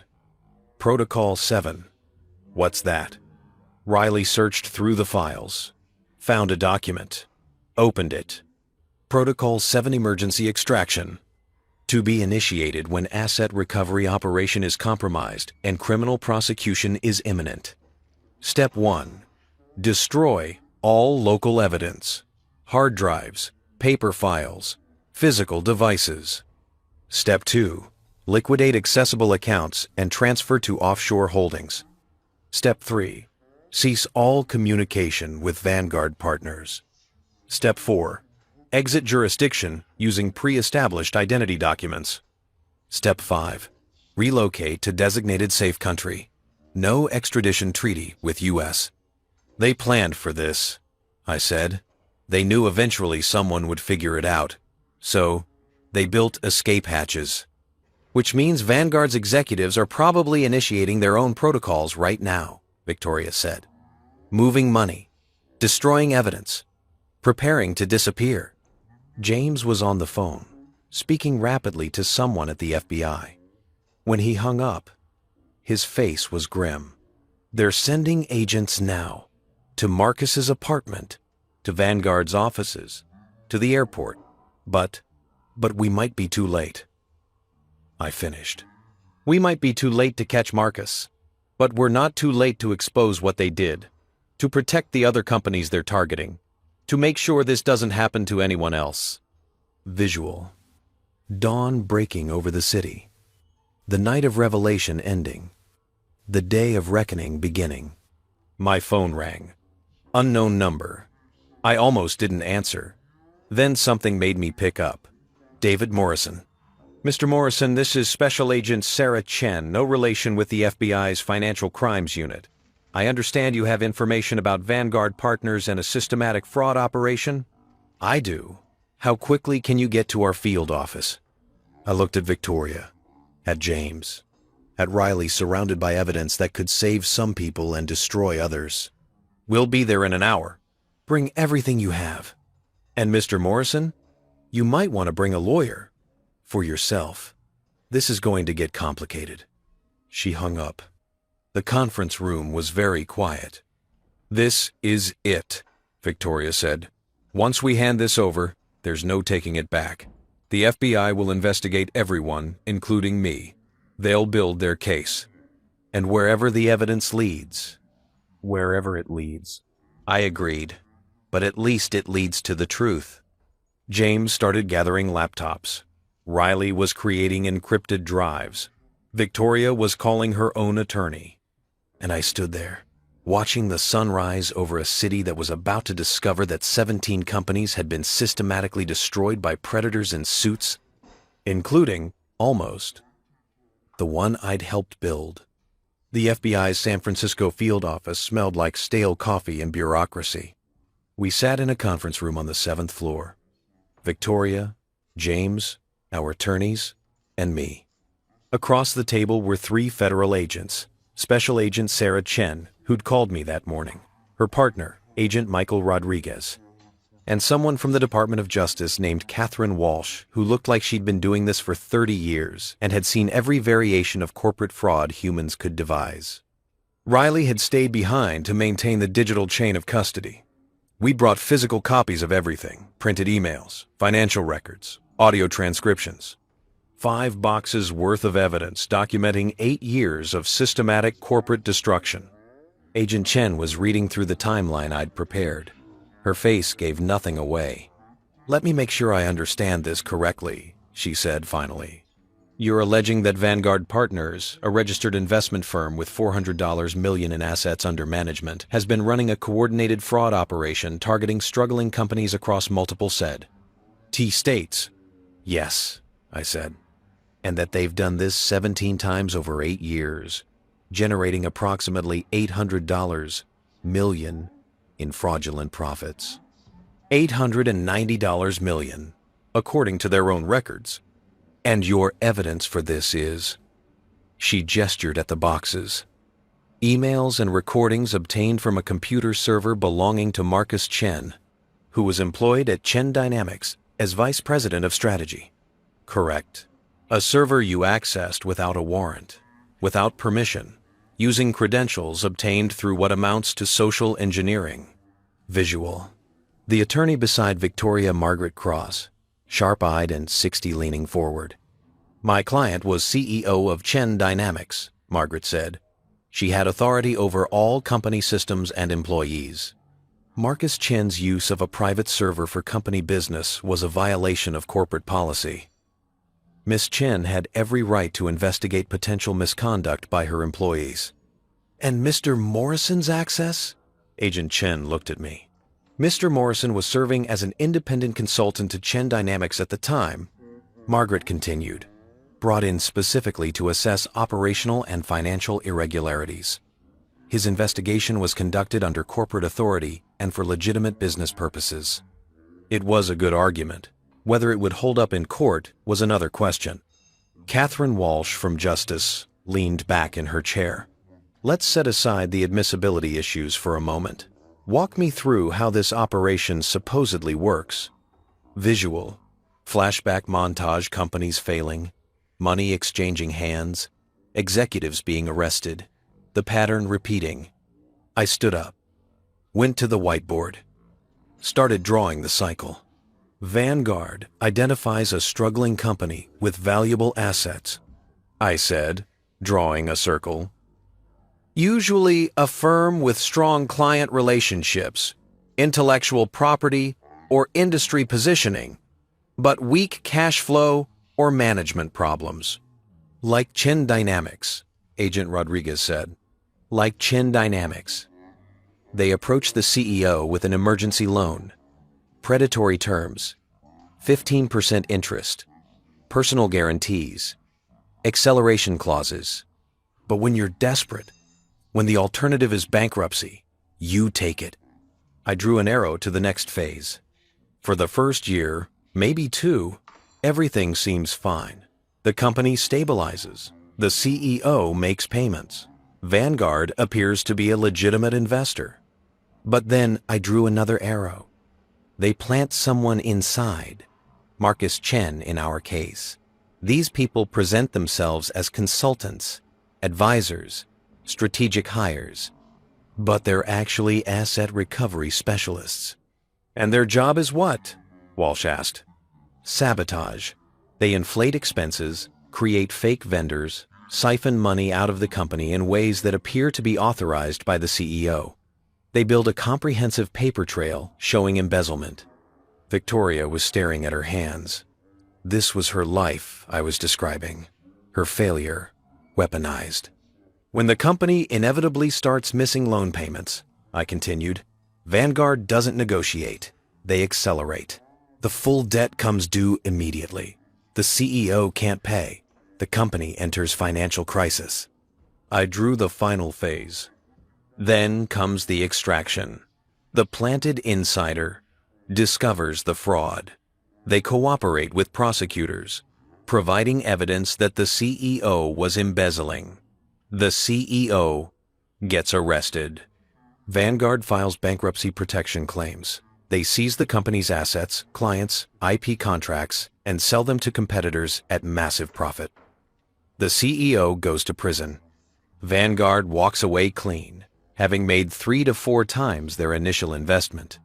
The room was silent. That's racketeering, Walsh said quietly. That's a RICO case, if you can prove it. We can prove it, I said. The emails document the entire protocol. We have Marcus's communications with Vanguard executives. We have their playbook for 16 other companies. We have financial records showing the pattern. We'll need to verify all of it, Agent Chen said. Interview the executives from those other companies. Trace the financial transactions. Build independent corroboration. How long will that take? James asked. Months, maybe a year. These cases are complex. Agent Chen looked at Victoria. Miss Chen, you understand that during this investigation, you're going to be under significant scrutiny. Your role in this. I signed documents I shouldn't have signed, Victoria said. Her voice was steady. I authorized expenses I should have questioned. I took a loan with predatory terms because I was desperate. I made mistakes. Mistakes that might constitute fraud. Or mistakes that might constitute being defrauded. Margaret interjected.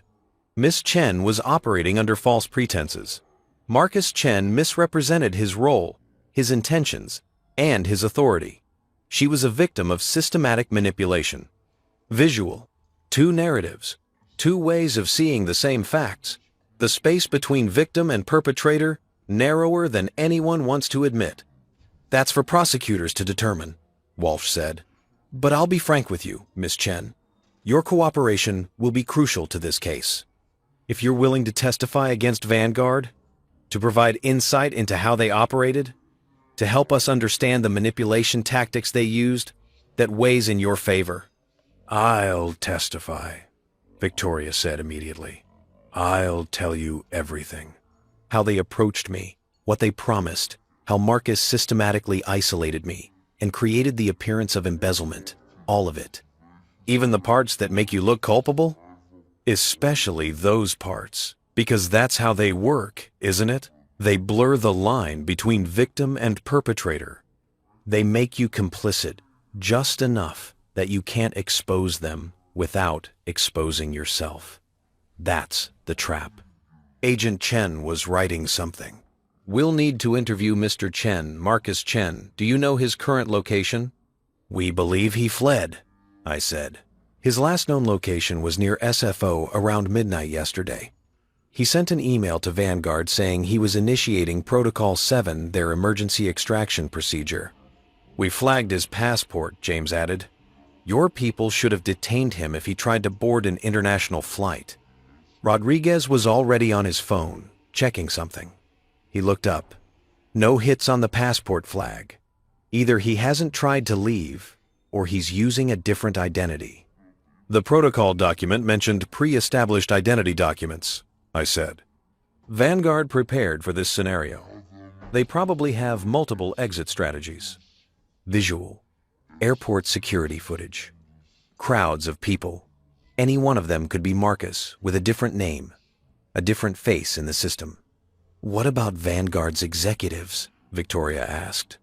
Richard Voss, their CEO, the people who actually designed this system. Are you going to arrest them? We need evidence first, Agent Chen said. We need to prove they knew about the fraud, that they directed it, that they profited from it. That takes time. While you're taking time, they're destroying evidence, I said. Moving money offshore, preparing their own extraction protocols. We're aware of that risk. We'll be moving as fast as we can.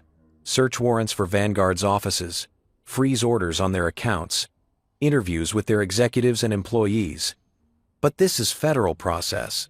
It doesn't move at the speed of panic. James stood up. Agent Chen, my daughter is cooperating fully. She's providing evidence of a massive criminal enterprise. She's putting herself at legal risk to expose this fraud. What assurances can you give her that she won't be prosecuted? None, Walsh said bluntly. I can tell you that cooperation is a factor we consider. That a victim who was manipulated into participating in fraud is viewed differently than someone who initiated it. But I can't make promises about prosecution until we've completed the investigation. So Victoria confesses to everything, testifies against Vanguard, helps you build your case, and you might still charge her? That's the reality of federal prosecution. We follow the evidence wherever it leads. Visual, Victoria's face, the understanding settling in, no guarantees, no safe harbor, only the truth and its consequences. Margaret leaned over, whispered something to Victoria. Victoria shook her head. I'm doing this anyway, Victoria said. With or without guarantees. These people destroyed 17 companies. They were going to destroy mine and frame me for it. Someone needs to stop them. Even if it costs you your freedom? Agent Chen asked. Even then. Visual. Late afternoon. Leaving the FBI building. Sunlight too bright after hours in windowless conference rooms. The world continuing while everything changes. The debriefing lasted 6 hours. They took our statements separately, then together. They asked the same questions 3 different ways, looking for inconsistencies. They made copies of our evidence, had a signed chain of custody documents, explained what would happen next. What would happen next was more waiting, more investigation, more uncertainty. We stood outside the federal building, all of us exhausted. Margaret was on her phone, already coordinating with other attorneys about Victoria's defense strategy. James was talking to someone from his company's board, managing the fallout from the revelations. Victoria and I stood slightly apart from them, watching the city move around us. Thank you, she said quietly. For what? For coming back. For believing I was worth saving. For not letting me face this alone. I thought about all the times I'd imagined this moment. Victoria thanking me, admitting she needed me, acknowledging what I'd done for her. In my imagination, it had felt triumphant, vindicating. In reality, it just felt sad. You would have done it anyway, I said. You were already building evidence against Marcus. You would have fought them even if I hadn't come back. Maybe, but I wouldn't have known how. You're the one who figured out the trap. Who got Marcus to reveal his server? Who built the timeline that makes this prosecutable? She looked at me. You're the one who saw past the mistakes to the person underneath. Visual. Two people who've been everything to each other. Strangers, lovers, enemies, allies, trying to figure out what comes next. What happens now? I asked. To us? I don't know. The investigation will take months. I'll probably be suspended from Chen Dynamics while it's ongoing. My father will run things. If I'm not indicted, maybe I get to come back. Maybe the board fires me anyway. Maybe the company doesn't survive the scandal. And personally, she smiled. It was a tired smile. I think we need to figure out who we are separately before we try to figure out who we are together, if that's even possible. Is it? I want it to be. But I've spent the last 5 years lying to you and lying to myself. And I need to learn how to just be honest with everyone, starting with myself. Therapy? So much therapy. Probably medication. Definitely a complete restructuring of how I think about success and failure and self-worth. She laughed softly. I'm going to be a mess for a while. You're already a mess. Fair point. My phone buzzed. Email from Robert Sullivan's attorney again. Third notice of the lawsuit. This one included a court date preliminary hearing in 3 weeks. Victoria saw my face. Robert's not backing down. No.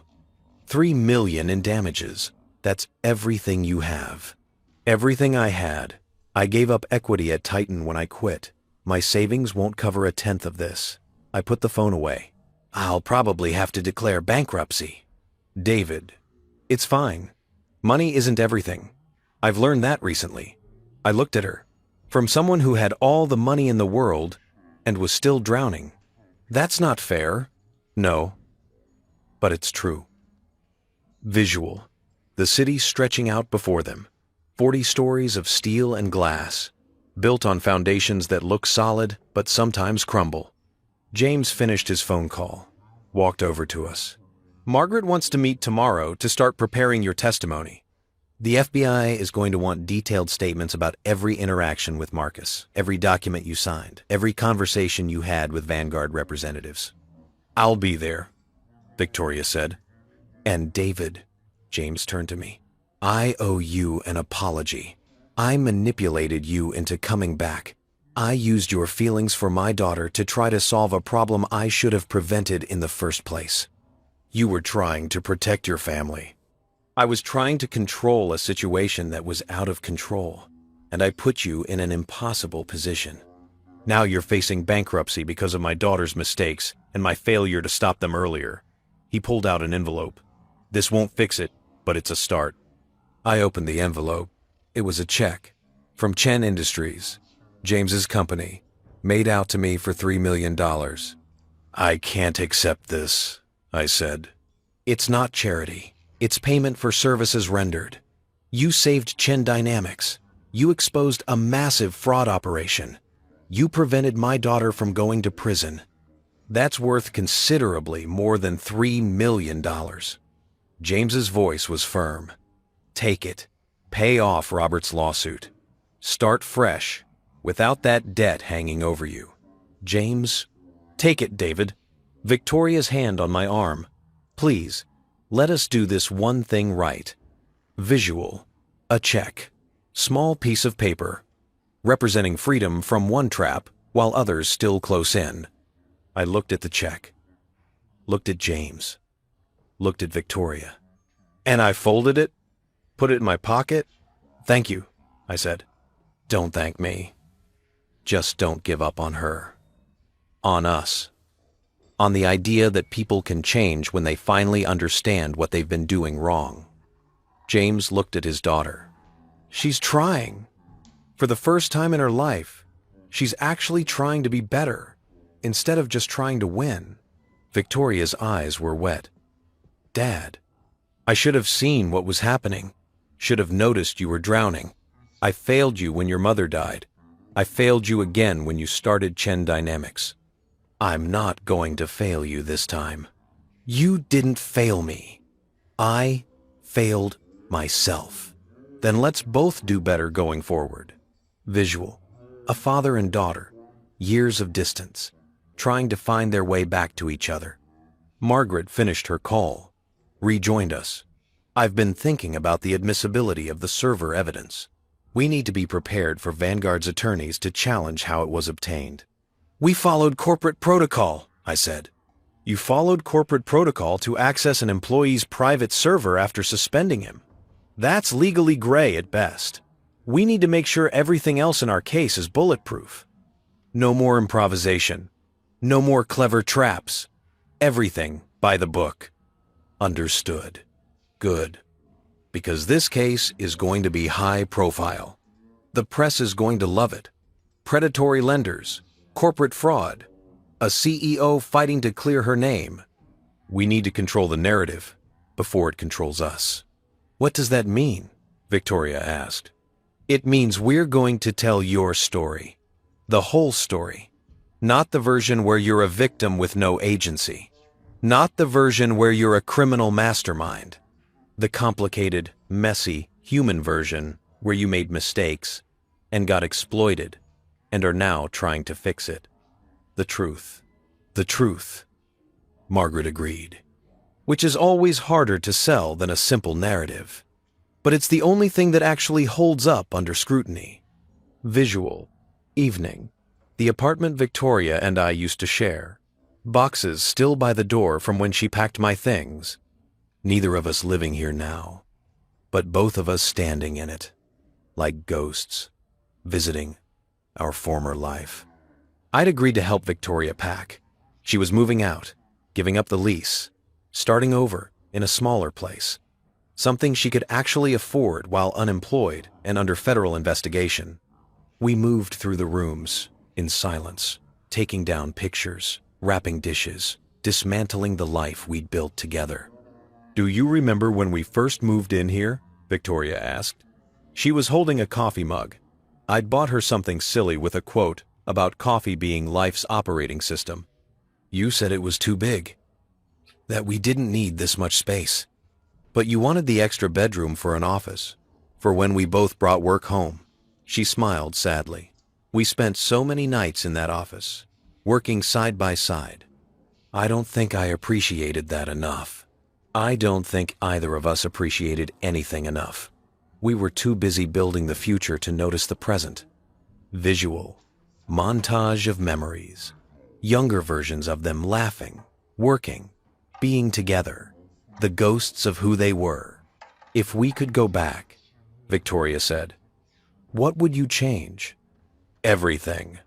Nothing. I don't know. I packed books into a box. I'd want us to communicate better, to trust each other more, to not let work consume everything. But if we'd been different people, would we have even ended up together? Maybe we were always headed here. Maybe this collapse was inevitable given who we were. Or maybe we just made a lot of small, bad choices that added up to one big disaster. Does it matter? Which it was? I think it matters for what comes next. If this was inevitable, then there's no point in trying again. But if it was just mistakes we can learn from, then maybe there's a chance. Victoria set down the mug, turned to face me. Do you want there to be a chance? She asked. Honestly, after everything I did, everything I put you through, do you actually want to try again? Visual, close up, two faces, the question hanging between them, the honest answer required. I don't know, I said. Part of me does. The part that remembers who we were when we were good. The part that saw you making recordings and building evidence and trying to protect me even while you were drowning. That part wants to believe we could be those people again. And the other part? The other part is terrified, because loving you nearly destroyed me, and I don't know if I'm strong enough to risk that again. That's fair. Is it because you asked an honest question and I'm giving you an honest answer that might hurt? Honest answers are supposed to hurt sometimes. That's how you know they're real. Victoria moved closer. I'm terrified too. Of trying again and failing. Of hurting you again. Of discovering I'm incapable of being the person you deserve. Maybe the question isn't whether we try again. Maybe it's whether we can learn to be people who deserve each other. How do we do that? Therapy, time, space, to figure out who we are when we're not defined by success or failure or company titles. I took her hand. And honesty. Total, uncomfortable, terrifying honesty about what we want and what we're afraid of and what we need from each other.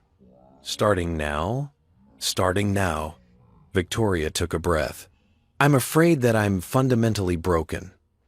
That when my mother died, something in me shattered, and I've just been pretending to be whole ever since.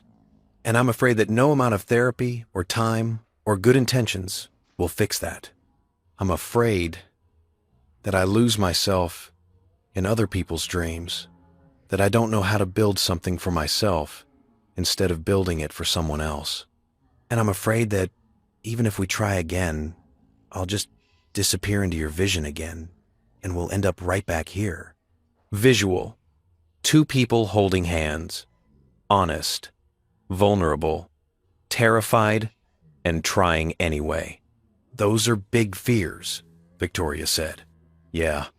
What do we do about them? We face them. Together and separately.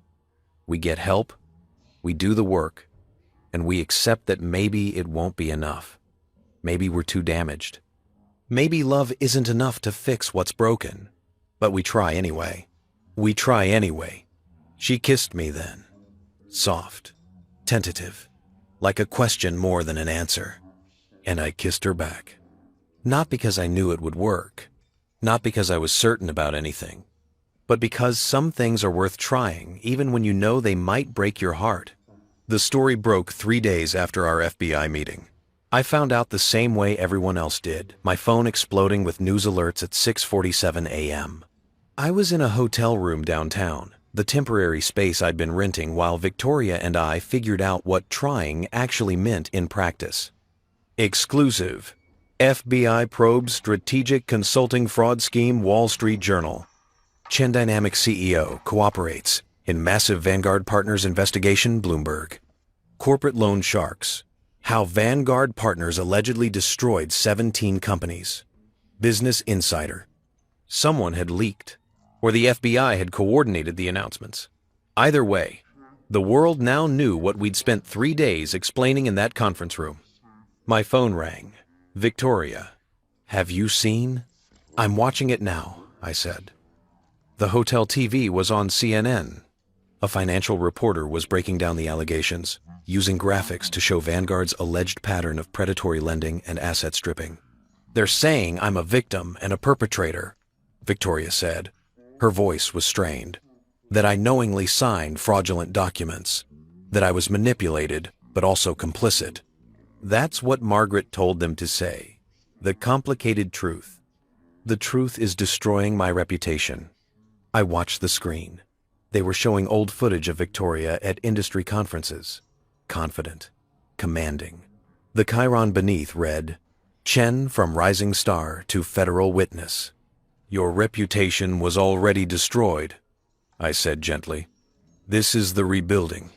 It just looks worse before it looks better. Visual. Social media feeds scrolling. Twitter reactions. LinkedIn posts. The court of public opinion rendering verdicts in real time. The reactions were predictably split.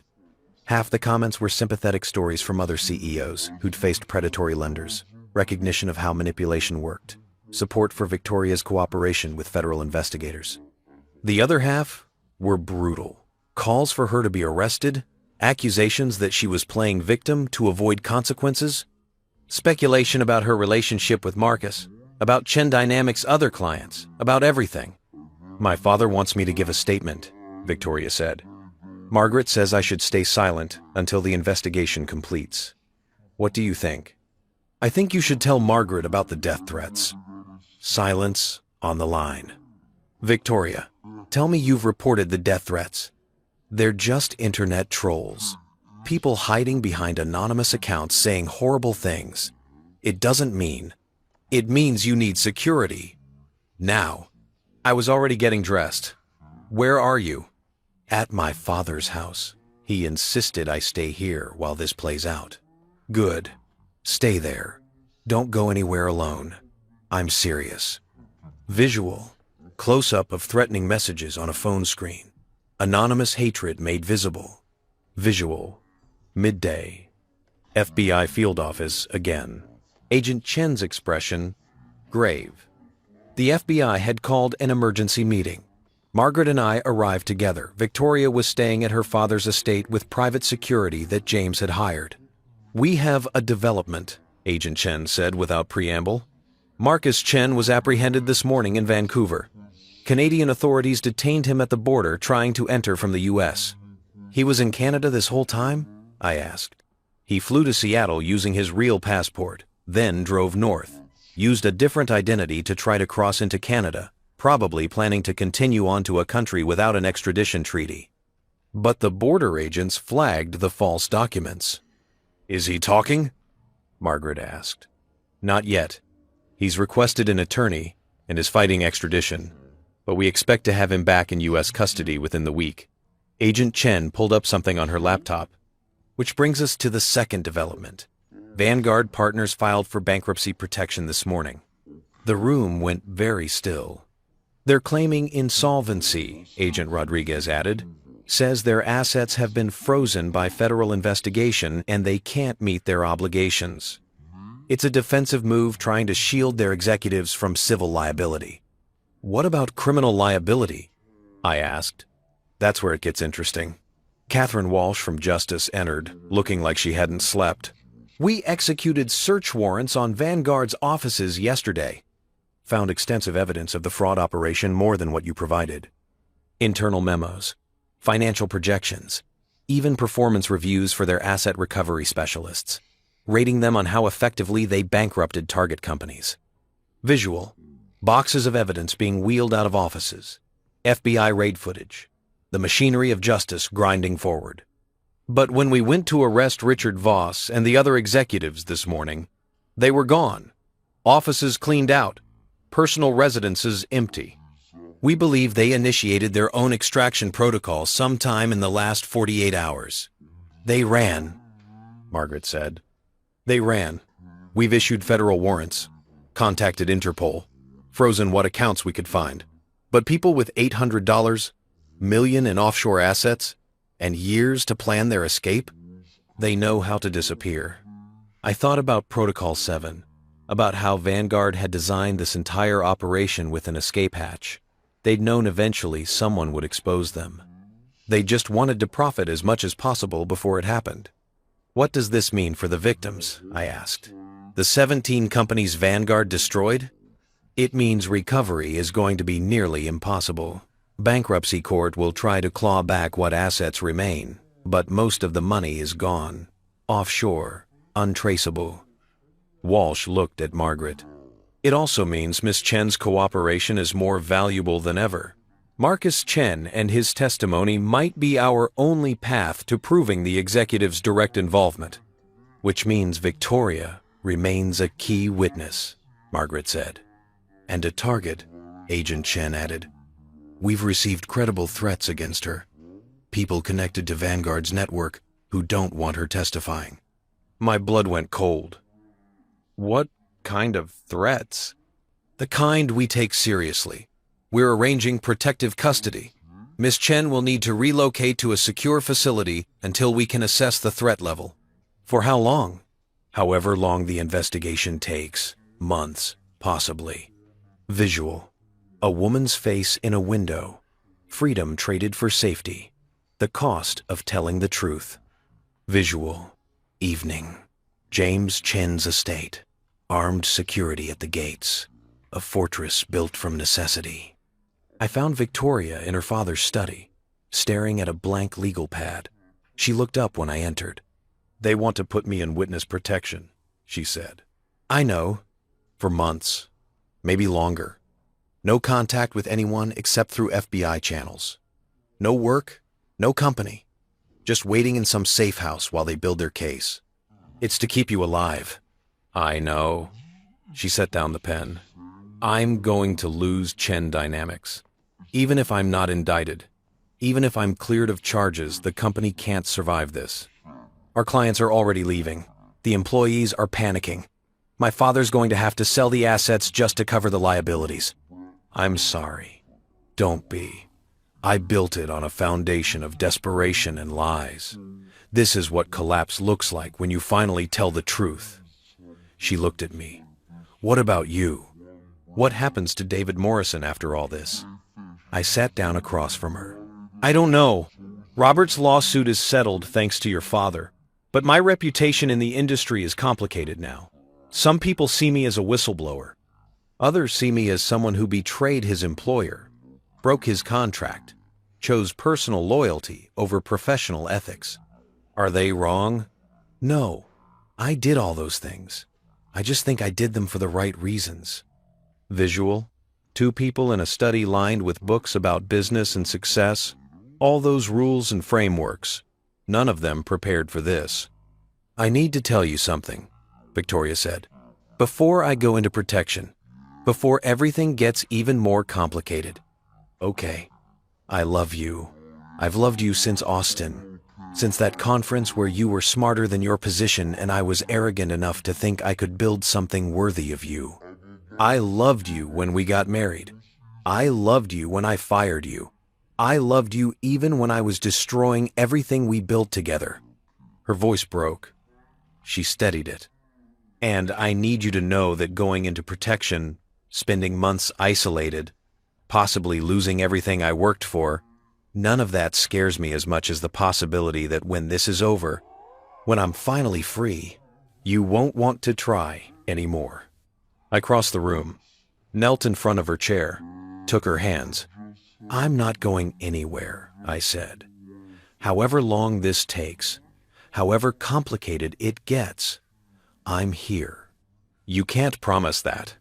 Yes, I can. Because I love you too. The real you.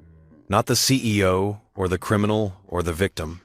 The woman who built something impossible, made terrible choices trying to save it, and is now brave enough to face the consequences.